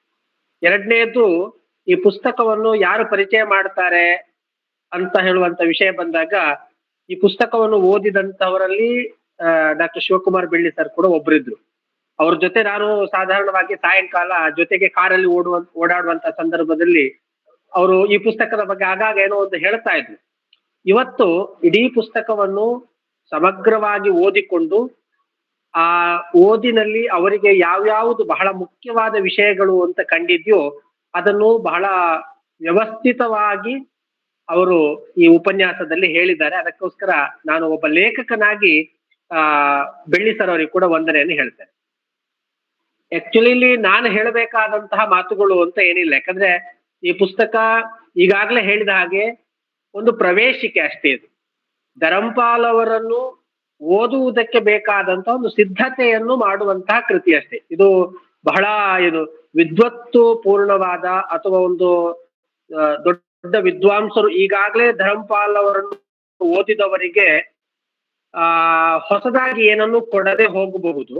ಆದ್ರೆ ಧರಂಪಾಲ್ ಅವರನ್ನು ಈಗ ತಾನೇ ಓದಬೇಕು ಅಂತ ಯಾರಿಗಾದ್ರೂ ಅನಿಸಿದ್ರೆ ಅವರಿಗೆ ಈ ಕೃತಿ ಒಂದು ಪ್ರವೇಶಿಕೆಯನ್ನು ಹಾಕಿಕೊಡ್ತದೆ. ಧರಂಪಾಲ್ ಅಂದ್ರೆ ಏನು, ಧರಂಪಾಲ್ ಅವರ ಕೃತಿಗಳು ಯಾವುದಿದೆ, ಆ ಕೃತಿಗಳಲ್ಲಿ ಏನೇನು ವಿಷಯಗಳಿದೆ ಅನ್ನುವುದನ್ನು ಹೇಳುವಂತಹ ಒಂದು ಪುಟ್ಟ ಪ್ರಯತ್ನ ಇದು. ಈ ಕೃತಿಯನ್ನು ಬರೆಯುವುದಕ್ಕೆ ಬಹಳ ಒಂದು 4-5 ವರ್ಷಗಳ ಹಿಂದೆ ಅವರ ದ ಬ್ಯೂಟಿಫುಲ್ ಟ್ರೀ ಅನ್ನುವಂತಹ ಪುಸ್ತಕ ಕನ್ನಡಕ್ಕೆ ಅನುವಾದ ಆಗಿ ಬಂದಿತ್ತು. ಚೆಲುವ ತರು ಅಂತ ಹಂಪಿ ಕನ್ನಡ ಯೂನಿವರ್ಸಿಟಿಯ ಪ್ರೊಫೆಸರ್ ಮಾಧವ ಪೆರಾಜಿ ಅವರು ಆ ಪುಸ್ತಕವನ್ನು ಕನ್ನಡಕ್ಕೆ ಅನುವಾದ ಮಾಡಿದ್ರು. ಆ ಪುಸ್ತಕ ಬಿಡುಗಡೆಯಾಗುವಂತ ಒಂದು ಸಂದರ್ಭ ನಮ್ಮಲ್ಲಿ, ನಾನು ಪುತ್ತೂರಲ್ಲಿದ್ದೆ, ಅಲ್ಲಿ ಆ ಪುಸ್ತಕ ಬಿಡುಗಡೆ ಆಯ್ತು. ಆಗ ನನಗೆ ಆ ಪುಸ್ತಕ ಓದುವಂತ ಒಂದು ಅವಕಾಶ ಒದಗಿ ಬಂದಿತ್ತು. ನಾನು ಧರಂಪಾಲ್ ಅವರನ್ನು ಓದಿದ ಮೊದಲ ಪುಸ್ತಕ ಅದು ಚೆಲುವ ತರು. ಬಹಳ ಆಸಕ್ತಿ ಅನಿಸಿದ್ದು ಏನು ಕೇಳಿದ್ರೆ, ಆ ಪುಸ್ತಕ ಸುಮಾರು 400 ಪುಟಗಳಿಗಿಂತ ಹೆಚ್ಚಿದ್ರೆ ಪುಸ್ತಕದಲ್ಲಿ ಕೊಟ್ಟಿರುವ ಡಾಕ್ಯುಮೆಂಟ್ಗಳಿಗೆ 100-150 ಪುಟಗಳಿಗಿಂತ ಹೆಚ್ಚು ವಿಸ್ತಾರವಾದಂತಹ ಒಂದು ಪೀಠಿಕೆಯನ್ನು ಧರಂಪಾಲ್ ಅವರು ಕೊಟ್ಟಿದ್ರು. ಅದರಲ್ಲಿ ಏನಿದೆ ಎನ್ನುವುದರ ಮೇಲೆ. ಅದರಲ್ಲಿ ಈಗಾಗಲೇ ಬೆಳ್ಳಿ ಸರ್ ಅವರು ಹೇಳಿದ್ರು, ಭಾರತದ ಶಿಕ್ಷಣ ಪದ್ಧತಿ ಬ್ರಿಟಿಷ್ ಪೂರ್ವದ ಭಾರತದಲ್ಲಿ ಹೇಗಿತ್ತು ಅಂತ. ಅದು ನನಗೆ ಒದಗಿದ ಧರಂಪಾಲ್ ಅವರ ಮೊದಲ ಓದು. ಅದಾದ ಮೇಲೆ ಧರಂಪಾಲ್ ಅವರ ಕೆಲವೊಂದು ಪುಸ್ತಕಗಳನ್ನು ಸ್ವಲ್ಪ ಓದಿದಾಗ ಆ ಕುರಿತಾಗಿ ಕೆಲವು ಅಂಕಣಗಳನ್ನು ಕೂಡ ನಾನು ಬರೆಯುವಂತಹ ಅವಕಾಶ ಸಿಕ್ಕಿತ್ತು. ಅದನ್ನು ಬರೆದಿದೆ. ರಾಷ್ಟ್ರೋತ್ತರ ಸಾಹಿತ್ಯದವರು ಒಂದು ಧರಂಪಾಲ್ ಅವರ ಮೇಲೆ ಅಧ್ಯಯನ ಮಾಡಬಹುದು ಅಂತ ಹೇಳುವುದನ್ನು ಹೇಳಿದಾಗ ನನಗೆ ಅದಕ್ಕೆ ಸಂಬಂಧಪಟ್ಟ ಒಂದಷ್ಟು ಎಲ್ಲ ಪುಸ್ತಕಗಳನ್ನು ಸಂಗ್ರಹ ಮಾಡ್ಲಿಕ್ಕೆ ಅವಕಾಶ ಆಯ್ತು. ಅದರಿಂದಾಗಿ ಈ ಪುಸ್ತಕ ರಚನೆ ಆಗಿರುವಂತಹದ್ದು. ಮುಖ್ಯವಾಗಿ ನಾನು ಅಯೋಧ್ಯ ಪ್ರಕಾಶನಕ್ಕೆ ರೋಹಿತ್ ಚಕ್ರತೀರ್ಥ ಅವರಿಗೆ ನಾವು ಧನ್ಯವಾದ ಹೇಳಬೇಕು. ಯಾಕೆಂತಂದ್ರೆ ಈ ಪುಸ್ತಕವನ್ನು ಅವರ ಮರೆಯಲಾಗದ ಮಹಾನುಭಾವರು ಮಾಲಿಕೆಯ ಅಡಿಯಲ್ಲಿ ಪ್ರಕಾಶನ ಮಾಡಿರುವುದಕ್ಕಾಗಿ ನಾನು ಅಯೋಧ್ಯ ಪ್ರಕಾಶನಕ್ಕೂ ಕೂಡ ಧನ್ಯವಾದವನ್ನು ಹೇಳುತ್ತೇನೆ. ಇದೊಂದು ಹೊಸ ಪ್ರಯತ್ನ ಅಷ್ಟೇ. ಇದರಲ್ಲಿ ಇನ್ನಷ್ಟು ಸಾಕಷ್ಟು ಸಂಗತಿಗಳನ್ನು, ಯಾರಿಗಾದ್ರೂ ಧರಂಪಾಲ್ ಅವರನ್ನು ಸಾಕಷ್ಟು ಈಗಾಗಲೇ ಓದಿಕೊಂಡವರಿದ್ರೆ ಇದು ಬಹಳ ಸಂಕ್ಷಿಪ್ತ ಅಂತ ಅನಿಸಬಹುದು. ಆದ್ರೆ ಇದೊಂದು ಸಣ್ಣ ಪ್ರವೇಶಿಕೆ ಅಷ್ಟೇ. ಈ ಹಿನ್ನೆಲೆಯಿಂದ ಈ ಪುಸ್ತಕವನ್ನು ಬೆಳ್ಳಿ ಸರ್ ಅವರು ತುಂಬಾ ಅಚ್ಚುಕಟ್ಟಾಗಿ, ತುಂಬಾ ಚೆನ್ನಾಗಿ ಅದನ್ನು ಪರಿಚಯ ಮಾಡಿಕೊಟ್ಟಿದ್ದಾರೆ. ಮತ್ತೊಮ್ಮೆ ನಾನು ಅವರಿಗೆ ವಂದನೆ ಹೇಳ್ತೇನೆ. ಪ್ರೊಫೆಸರ್ ಡೋಣೂರ್ ಸರ್ ಅವರು ಇವತ್ತು ಬೆಳಿಗ್ಗೆ ಕೂಡ ಮಾತಾಡುವ ಸಂದರ್ಭದಲ್ಲಿ ಒಂದು ಹೇಳಿದ್ದೀನಿ ಕೇಳಿದ್ರೆ, ಈ ಪುಸ್ತಕ PUC ಡಿಗ್ರಿ ಓದ್ತಾ ಇರುವಂತಹ ವಿದ್ಯಾರ್ಥಿಗಳ ಕೈಗೆ ಸಿಗಬೇಕು ಅನ್ನುವಂತಹ ಮಾತನ್ನು ಅವ್ರು ಹೇಳಿದ್ರು. ಅಂದ್ರೆ ಅದು ಧರಂಪಾಲ್ ಅವರನ್ನು ಕುರಿತಾಗಿ, ಆ ಮೂಲಕ ಭಾರತದ ಕುರಿತಾಗಿ ಒಂದು ಸಕಾರಾತ್ಮಕವಾದ ಚಿಂತನೆ ಮೂಡಿಸಬೇಕಾದ ವಯಸ್ಸು. ಆ ವಯಸ್ಸಿನ ಮಕ್ಕಳಿಗೆ ಈ ಕೃತಿ ಸಿಗಬೇಕು ಅನ್ನುವಂತ ಒಂದು ಕಾಳಜಿಯನ್ನು ಪ್ರೊಫೆಸರ್ ಡೋಣೂರ್ ಸರ್ ಅವರು ವ್ಯಕ್ತಪಡಿಸಿದ್ರು. ಇವರಿಬ್ಬರಿಂದಾಗಿ ಬೆಳ್ಳಿ ಸರ್ ಅವರು ಪುಸ್ತಕ ಪರಿಚಯ ಮಾಡಿದ್ರು, ಡೋಣೂರ್ ಸರ್ ಅವರು ಕಾರ್ಯಕ್ರಮವನ್ನು ಆಯೋಜನೆ ಮಾಡಿದ್ರು. ಇಬ್ಬರಿಗೆ ಮತ್ತು ಭಾಗವಹಿಸಿದಂತ ತಮ್ಮೆಲ್ಲರಿಗೂ ಕೂಡ ನನ್ನ ಒಬ್ಬ ಲೇಖಕನಾಗಿ ವೈಯಕ್ತಿಕವಾಗಿ ನಾನು ತಮ್ಗೆಲ್ರಿಗೂ ಕೂಡ ಧನ್ಯವಾದವನ್ನು ಹೇಳ್ತೇನೆ. ಬಹುಶಃ ಇದು ಅನೇಕರಿಗೆ ಈ ಪುಸ್ತಕವನ್ನು ಕೊಂಡುಕೊಳ್ಳಬೇಕು ಅಥವಾ ಓದಬೇಕು ಅಂತ ಅನಿಸುವುದಕ್ಕೆ ಪ್ರೇರಣೆ ಆದ್ರೆ, ಒಬ್ಬ ಲೇಖಕನಾಗಿ ನನಗೆ ಅದು ತುಂಬಾ ಧನ್ಯತೆ ಅಂತ ಭಾವಿಸ್ತೇನೆ. ಧನ್ಯವಾದಗಳು ಸರ್. ಈಗ ಅಧ್ಯಕ್ಷೀಯ ನುಡಿಗಳು ಪ್ರೊಫೆಸರ್ ಬಸವರಾಜ್ ಡೋಣೂರ್, ಮಾನ್ಯ ನಿರ್ದೇಶಕರು, ಅಧ್ಯಯನಾಂಗ, ಕರ್ನಾಟಕ ಕೇಂದ್ರೀಯ ವಿಶ್ವವಿದ್ಯಾಲಯ ಕಲಬುರಗಿ. Sir please. ಎಲ್ಲರಿಗೂ ನಮಸ್ಕಾರ. ಶಿವರಾಜ್, ನನ್ನ ಧ್ವನಿ ಕೇಳಿಸ್ತದಲ್ಲ? ಹಾ ಸರ್. ಆ, ನನ್ನ ಆತ್ಮೀಯ ಮಿತ್ರರಾದ ಶಿವಕುಮಾರ್ ಬೆಳ್ಳಿ ಅವರೇ, ಡಾಕ್ಟರ್ ರೋಹಿಣಾಕ್ಷ ಶಿರ್ಲೆ, ಧಾರವಾಡ ಕಟ್ಟೆಯ ಎಲ್ಲ ಸಂಗಾತಿಗಳೇ, ಹಿರಿಯರೇ, ಸಾಹಿತ್ಯಕರೇ, ಎಲ್ಲರಿಗೂ ನಮಸ್ಕಾರ. ಇಲ್ಲಿವರೆಗೆ ನಾವು ಇಬ್ಬರು ಮಹನೀಯರ ಮಾತುಗಳನ್ನ ಕೇಳಿದ್ದೇವೆ. ಕರ್ನಾಟಕ ಕೇಂದ್ರೀಯ ವಿಶ್ವವಿದ್ಯಾಲಯದಲ್ಲಿ ಸಹಾಯಕ ಪ್ರಾಧ್ಯಾಪಕರಾಗಿ ಸೇವೆ ಸಲ್ಲಿಸುತ್ತಿರುವ ಡಾಕ್ಟರ್ ಶಿವಲಾಲ್ ಭಾರತವೆಂಬ ಬೆಳಕನ್ನು ತೆರೆಗೆ ತೋರಿದ ಶ್ರೀ ಧರ್ಮಪಾಲ್ ಎಂಬ ಕೃತಿಯ ಕುರಿತು ನಮ್ಮ ಕೇಂದ್ರೀಯ ವಿಶ್ವವಿದ್ಯಾಲಯದ ವ್ಯವಹಾರ ಅಧ್ಯಯನ ವಿಭಾಗದಲ್ಲಿ ಸಹ ಪ್ರಾಧ್ಯಾಪಕರಾಗಿ ಸೇವೆ ಸಲ್ಲಿಸುತ್ತಿರುವ ಶಿವಕುಮಾರ್ ಬೆಳ್ಳಿ ಅವರು ಮಾತನಾಡಿದ್ದಾರೆ. ಸುಮಾರು 1 ಗಂಟೆ ಕಾಲ ಅವರು ಈ ಕುರಿತು ಅನೇಕ ಮಾತುಗಳನ್ನ ಆಡಿದ್ದಾರೆ. ಪ್ರಾರಂಭದಲ್ಲಿ ನಾನು ಬೆಳ್ಳಿ ಅವರಿಗೆ ಮತ್ತು ರೋಹಿಣಾಕ್ಷ ಅವರಿಗೆ ಕೃತಜ್ಞತೆಗಳನ್ನ ಸಲ್ಲಿಸಲಿಕ್ಕೆ ಇಷ್ಟಪಡ್ತೇನೆ. ಈ ಕೃತಿಯ ಕುರಿತು ಬಹಳ ಸಮಗ್ರವಾಗಿ, ವಿವರವಾಗಿ, ಇಡಿಯಾಗಿ ಬೆಳ್ಳಿ ಅವರು ಮಾತನಾಡಿದ್ದಾರೆ, ಒಂದು ನೀಡಿದ್ದಾರೆ. ಈ ಇರ್ತಕ್ಕಂಥ ಅನೇಕ ಸಂಗತಿಗಳನ್ನ ಅವರು ಬಹಳ ಸರಳವಾಗಿ ವಿವರಿಸಿದ್ದಾರೆ. ಮತ್ತು ಶ್ರೀ ಧರ್ಮಪಾಲ್ ಅವರ ಸೇವೆಗೆ ಸ್ವಾಭಿಮಾನದ ಬಗ್ಗೆ ನಮಗೆ ಮನವರಿಕೆಯನ್ನ ಮಾಡಿದ್ದಾರೆ. ಶಿವರಾಜ್, ಕೇಳಿಸ್ತದಲ್ಲ? ಸರ್ ಸ್ವಲ್ಪ ನೆಟ್ವರ್ಕ್ ಅಲ್ಲಿ ತೊಂದರೆ ಇದೆ ಅನ್ಸುತ್ತೆ ಸರ್. ಸರಿ ಇದೆ, ಎಲ್ಲ ಸರಿ ಇದೆ. ನನ್ನ ಮೊಬೈಲ್ ಜಾಯ್ನ್ ಆಗ್ತೀನಿ. ಹಾ ಸರ್. ಹಾ ಸರ್. ಹಾ, ನೆಟ್ವರ್ಕ್ ಹೋದ್ರೆ ನನಗೆ ಹೇಳಿ. ಸರಿ ಸರ್. ಸರಿ. ಹಾ ಹಾ, ಓಕೆ, ಇದ್ದಾರೆ. ಸೊ ಹೀಗಾಗಿ ನಾನು ಮತ್ತೆ ಒಂದು ಉಪನ್ಯಾಸ ನೀಡುವ ಅಥವಾ ಅವರ ಮಾತಿಗೆ ಅನೇಕ ಮಾತುಗಳ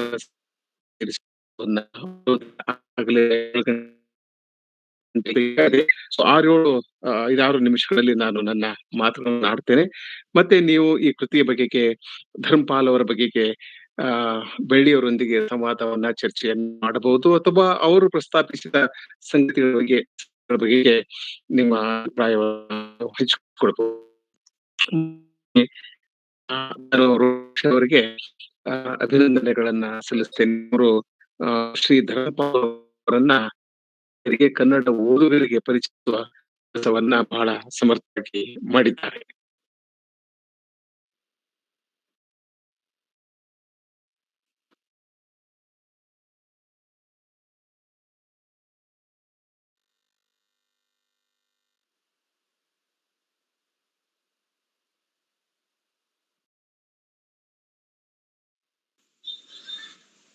ವಾಯ್ಸ್ ಕೇಳಿಸ್ತಿಲ್ಲ.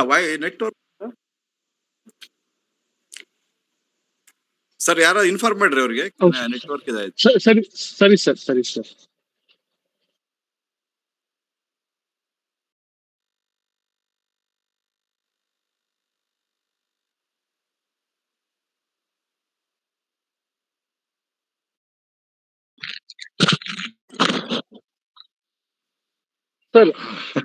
ಶಿವರಾಜ್, ಕೇಳಿಸ್ತದಲ್ಲ? ಹಾ ಸರಿ ಸರ್. ಕೇಳಿಸ್ತಾ ಇದೆ ಸರ್. 1 ನಿಮಿಷ.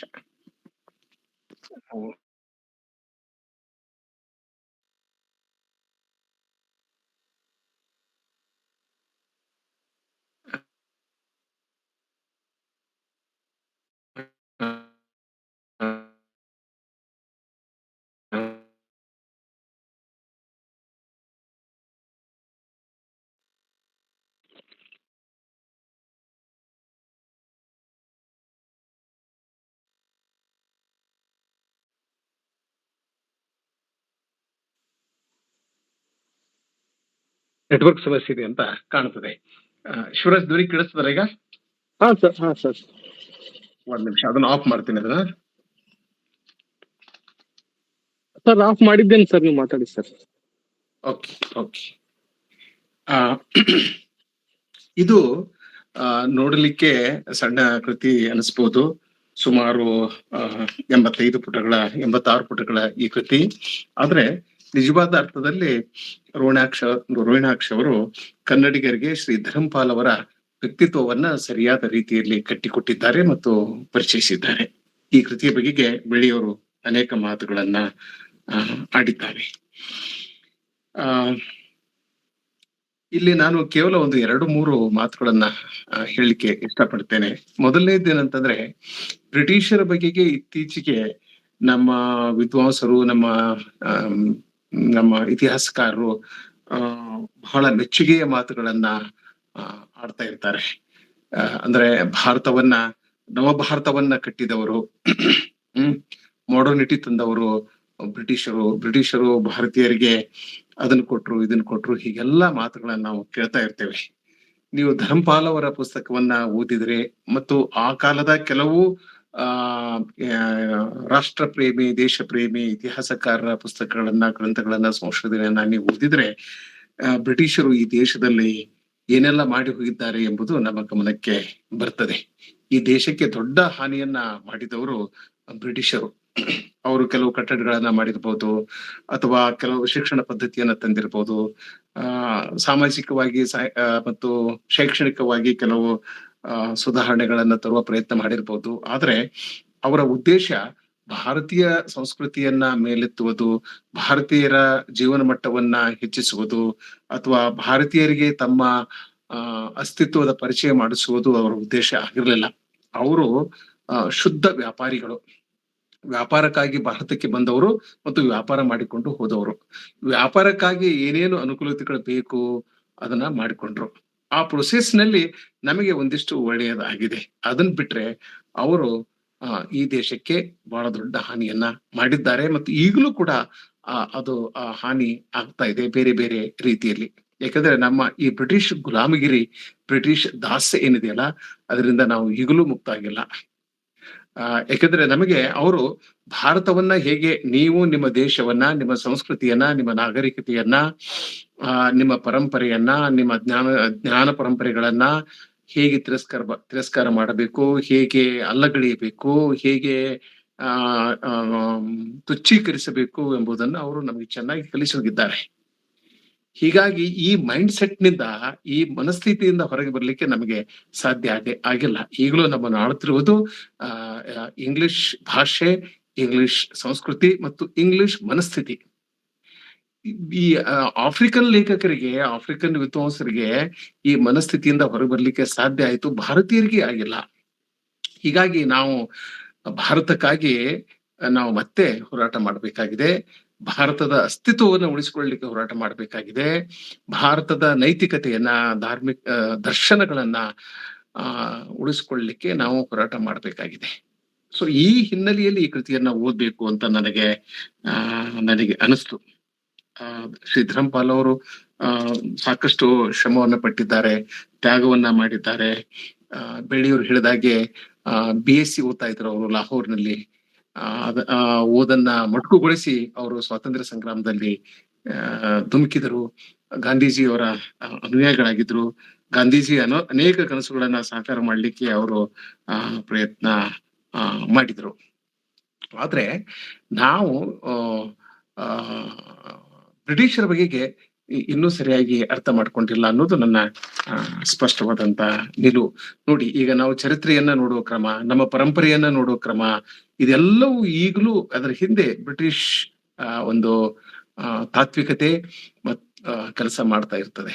ಇದರಿಂದ ಹೊರಗೆ ಬರದ ಹೊರತು, ಅಂದ್ರೆ ನಾವು ಬ್ರಿಟಿಷ್ ದಾಸ್ಯದಿಂದ ಸಂಪೂರ್ಣವಾಗಿ ಮುಕ್ತವಾಗದ ಹೊರತು, ಬ್ರಿಟಿಷ್ ದೃಷ್ಟಿಕೋನದಿಂದ ನಾವು ಸಂಪೂರ್ಣವಾಗಿ ಹೊರಗೆ ಬರದ ಹೊರತು, ನಾವು ನಮ್ಮ ದೇಶವನ್ನ, ನಮ್ಮ ಅಸ್ಮಿತೆಯನ್ನ ಕಟ್ಟಿಕೊಳ್ಳಲಿಕ್ಕೆ ನಮ್ಗೆ ಸಾಧ್ಯ ಇಲ್ಲ. ಯಾಕಂದ್ರೆ they told us how to hate our own culture. ನಮ್ಮ ಸಂಸ್ಕೃತಿಯನ್ನ ನಾವು ಹೇಗೆ ತಿರಸ್ಕಾರ ಮಾಡ್ಬೇಕು ಅನ್ನೋದನ್ನ ಅವ್ರು ಹೇಳ್ಕೊಟ್ರು. ಆಮೇಲೆ ಅವ್ರು ಹೇಳಿದ್ರು, ನೋಡಿ, ನಿಮಗೆ ನಾಗರಿಕತೆ ಇಲ್ಲ, ನಿಮಗೆ ಸಂಸ್ಕೃತಿ ಇಲ್ಲ, ನಿಮಗೆ ಸೌಜನ್ಯ ಅಂತ ಗೊತ್ತಿಲ್ಲ. ನಾವು ನಿಮ್ಮ ದೇಶಕ್ಕೆ ಎದಕ್ಕೆ ಬಂದಿದ್ದೇವೆ ಅಂದ್ರೆ, ನಿಮ್ಮ ದೇಶಕ್ಕೆ ನಾವು ಬಂದಿದ್ರ ಉದ್ದೇಶ ಏನು ಅಂದ್ರೆ ನಿಮಗೆ ನಾಗರಿಕತೆಯನ್ನು ಕಲಿಸೋದು. ಪ್ರಶ್ನೆ ಅಂತಂದ್ರೆ, do they have their civilization? ಬ್ರಿಟಿಷರಿಗೆ ನಾಗರಿಕತೆನೇ ಇಲ್ಲ. ಇಂಗ್ಲೆಂಡ್ ಕಣ್ಣು ತೆರೆದಿದ್ದು 14ನೇ ಶತಮಾನದಲ್ಲಿ 13-14ನೇ ಶತಮಾನದಲ್ಲಿ. ಶೇಕ್ಸ್ಪಿಯರ್ ಬರುವವರೆಗೆ ಅಲ್ಲಿ ಒಬ್ಬ ದೊಡ್ಡ ಸಾಹಿತಿ ಕೂಡ ಬಂದಿರಲಿಲ್ಲ. ಸೊ ತಮ್ಮದೇ ಅವರಿಗೆ ನಾಗರಿಕತೆ ಇಲ್ಲ, ಸಂಸ್ಕೃತಿ ಇಲ್ಲ, ಇತಿಹಾಸ ಇಲ್ಲ, ಪರಂಪರೆ ಇಲ್ಲ, ಯಾವುದೂ ಇಲ್ಲ, ಏನೂ ಇಲ್ಲ. ಆ ದೇಶ 15ನೇ ಶತಮಾನದಲ್ಲಿ 14ನೇ ಶತಮಾನದಲ್ಲಿ ಆ ದೇಶ ಹುಟ್ಕೊಂತು.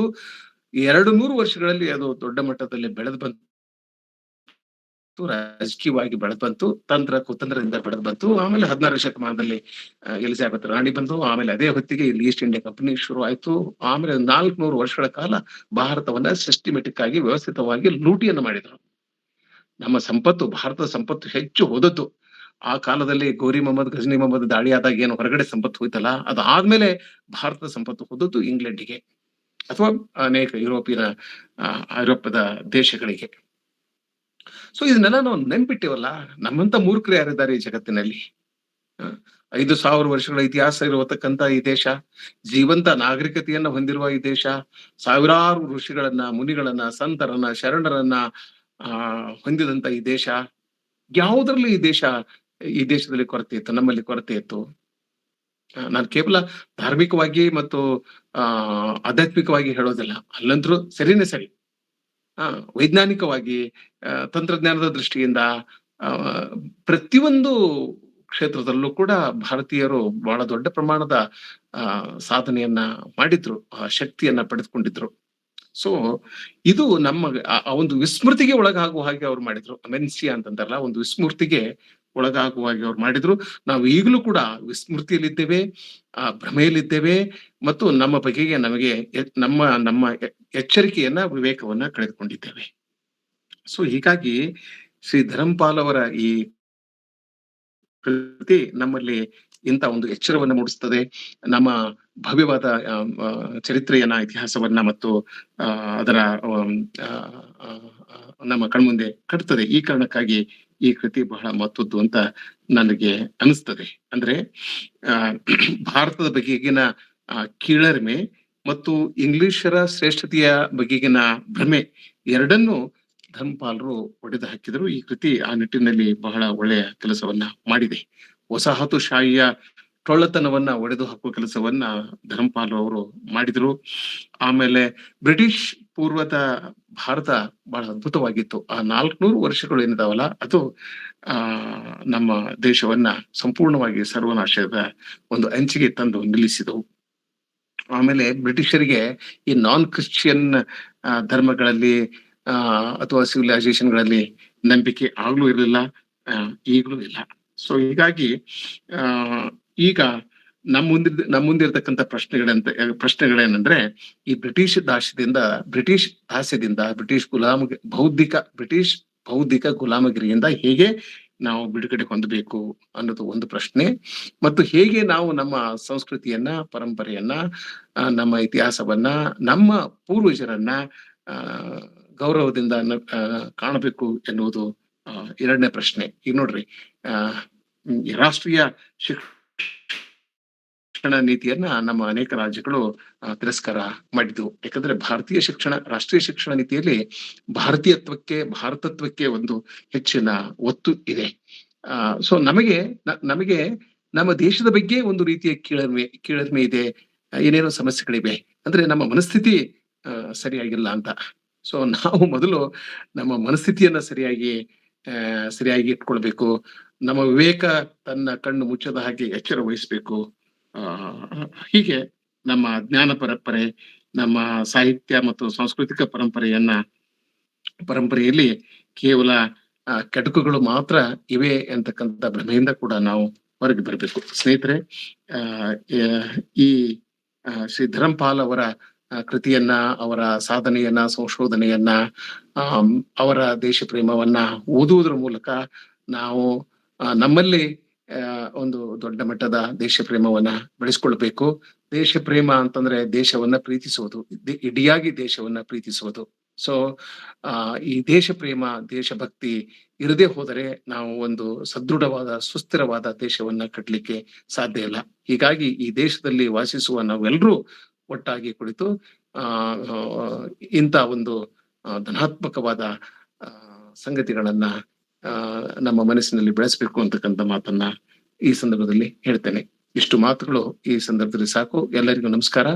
ಶಿವರಾಜ್ ಚರ್ಚೆಯನ್ನ ಮುಂದುವರಿಸಬಹುದು. ಧನ್ಯವಾದಗಳು ಸರ್. ಈಗ ವೇದಿಕೆ ಚರ್ಚೆಗೆ ಅವಕಾಶ ಇರಲಿದೆ.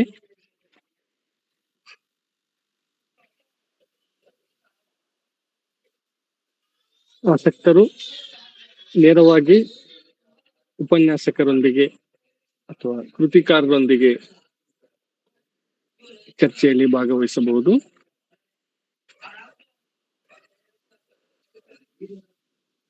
ಸಮಯದ ಅಭಾವದಿಂದ ಕೇವಲ 1 ಅಥವಾ 2 ಪ್ರಶ್ನೆಗಳಿಗೆ ಅವಕಾಶ ಇರಲಿದೆ.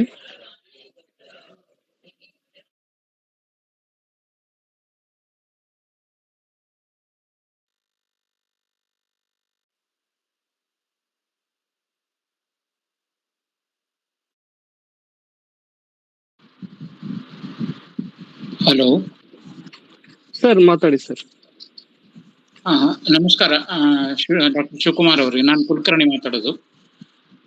ನಂದು ಪ್ರಶ್ನೆ ಅಲ್ಲ, ಈ ರೀತಿಯ ಭಾರತೀಯ ಒಂದು ಆಧಾರದ ಮೇಲೆ, ಭಾರತೀಯ ಮೂಲ ಜ್ಞಾನದ ಆಧಾರದ ಮೇಲೆ ಅಧ್ಯಯನಗಳು ಅಥವಾ ಈ ರೀತಿ ಅಪರೂಪ ಅಂತಕ್ಕಂಥ ಪುಸ್ತಕ ಪ್ರಕಟಣೆಗಳ ಮೂಲಕ ನಾವು ನಮ್ಮನ್ನ ಆತ್ಮಶೋಧನೆ ಮಾಡ್ಕೊಳ್ತಿದ್ಯೋ.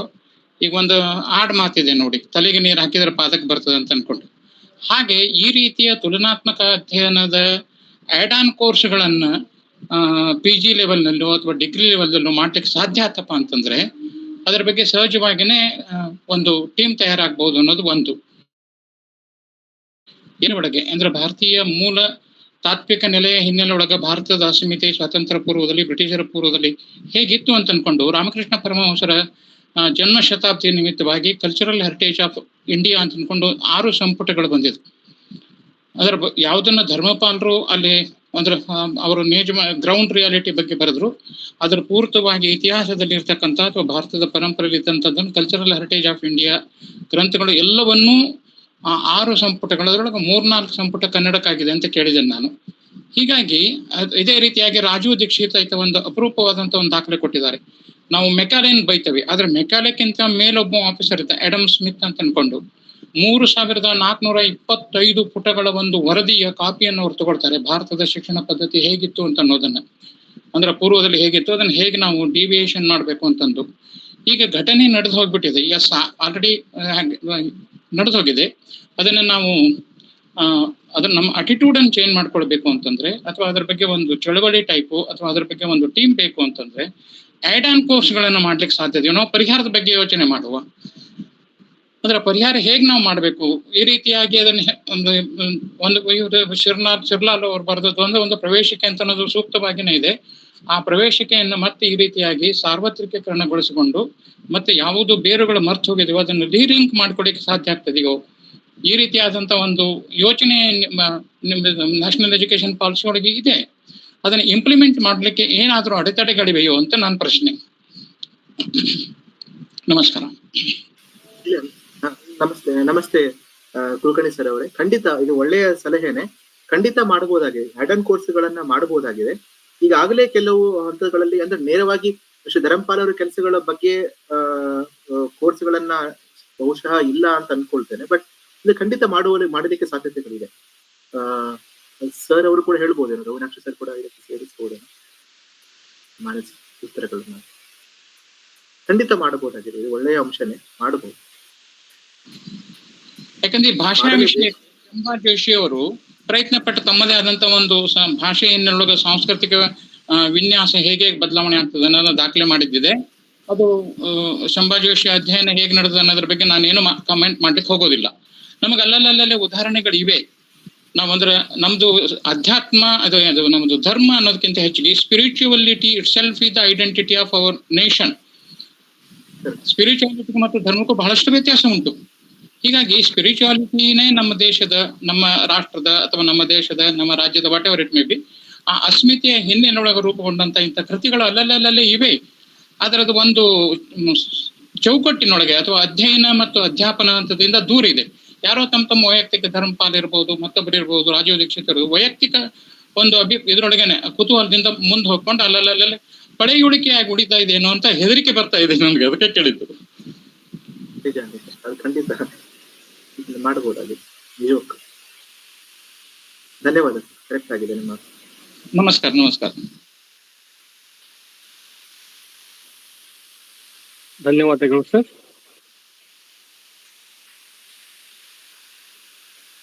ಶಿವರಾಜ್ ಈಗ ಮುಗಿಸ್ಬೋದು. ನಾವು ಕಾರ್ಯಕ್ರಮದ ಕೊನೆಘಟ್ಟವನ್ನು ತಲುಪಿದ್ದೇವೆ.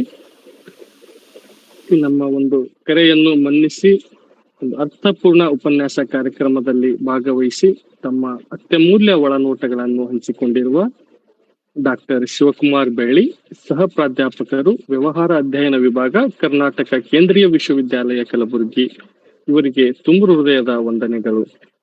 ಸಮಸ್ತ ಧಾರವಾಡ ಕಟ್ಟೆ ಬಳಗದ ಪರವಾಗಿ ತಮಗೆ ತುಂಬು ಹೃದಯದ ಧನ್ಯವಾದಗಳು ಸರ್. ಧನ್ಯವಾದಗಳು, ವಂದನೆ. ಅವಕಾಶಕ್ಕಾಗಿ ಧನ್ಯವಾದಗಳು ಎಲ್ಲರಿಗೂ. ಧನ್ಯವಾದಗಳು ಸರ್. ಅದೇ ರೀತಿ ಈ ಕಾರ್ಯಕ್ರಮದಲ್ಲಿ ಗೌರವ ಉಪಸ್ಥಿತಿಯನ್ನು ವಹಿಸಿರ್ತಕ್ಕಂಥ ಈ ಕೃತಿಕಾರರಾದ ಡಾಕ್ಟರ್ ರೋಹಿಣಾಕ್ಷ ಶಿರ್ಲಾಲು, ಸಹಾಯಕ ಪ್ರಾಧ್ಯಾಪಕರು, ಜನಪದ ಶಾಸ್ತ್ರ ಮತ್ತು ಬುಡಕಟ್ಟು ಅಧ್ಯಯನ ವಿಭಾಗ, ಕರ್ನಾಟಕ ಕೇಂದ್ರೀಯ ವಿಶ್ವವಿದ್ಯಾಲಯ ಕಲಬುರಗಿ, ಇವರಿಗಾದರೂ ಕೂಡ ತುಂಬು ಹೃದಯದ ವಂದನೆಗಳು ಸರ್. ಧನ್ಯವಾದಗಳು ಸರ್. ಅದೇ ರೀತಿ ಈ ಕಾರ್ಯಕ್ರಮದ ಅಧ್ಯಕ್ಷತೆಯನ್ನು ವಹಿಸಿರುವ ಪ್ರೊಫೆಸರ್ ಬಸವರಾಜ್ ಡೋಣೂರ್, ಮಾನ್ಯ ನಿರ್ದೇಶಕರು ಅಧ್ಯಯನಾಂಗ, ಕರ್ನಾಟಕ ಕೇಂದ್ರೀಯ ವಿಶ್ವವಿದ್ಯಾಲಯ ಕಲಬುರಗಿ, ಇವರಿಗಾದರೂ ಕೂಡ ತುಂಬು ಹೃದಯದ ವಂದನೆಗಳು ಸರ್. ಧನ್ಯವಾದಗಳು ಸರ್. ಅದೇ ರೀತಿ ಈ ಒಂದು ಸುಮಧುರ ಸಾಹಿತ್ಯ ಸಂಜೆಗೆ ಸಾಕ್ಷಿಯಾಗಿರುವ ಎಲ್ಲ ಹಿರಿಯರಿಗೂ, ಎಲ್ಲ ಸಾಹಿತ್ಯಾಸಕ್ತರಿಗೂ, ಮಾಧ್ಯಮ ಸ್ನೇಹಿತರಿಗೂ ಮತ್ತು ನಮ್ಮ ಧಾರವಾಡ ಕಟ್ಟೆ ಧಾರವಾಡದ ಎಲ್ಲ ಪದಾಧಿಕಾರಿಗಳಿಗೂ ಕೂಡ ತುಂಬು ಹೃದಯದ ವಂದನೆಗಳನ್ನು ಸಲ್ಲಿಸುತ್ತೇನೆ. ಧನ್ಯವಾದಗಳು. ಶುಭರಾತ್ರಿ.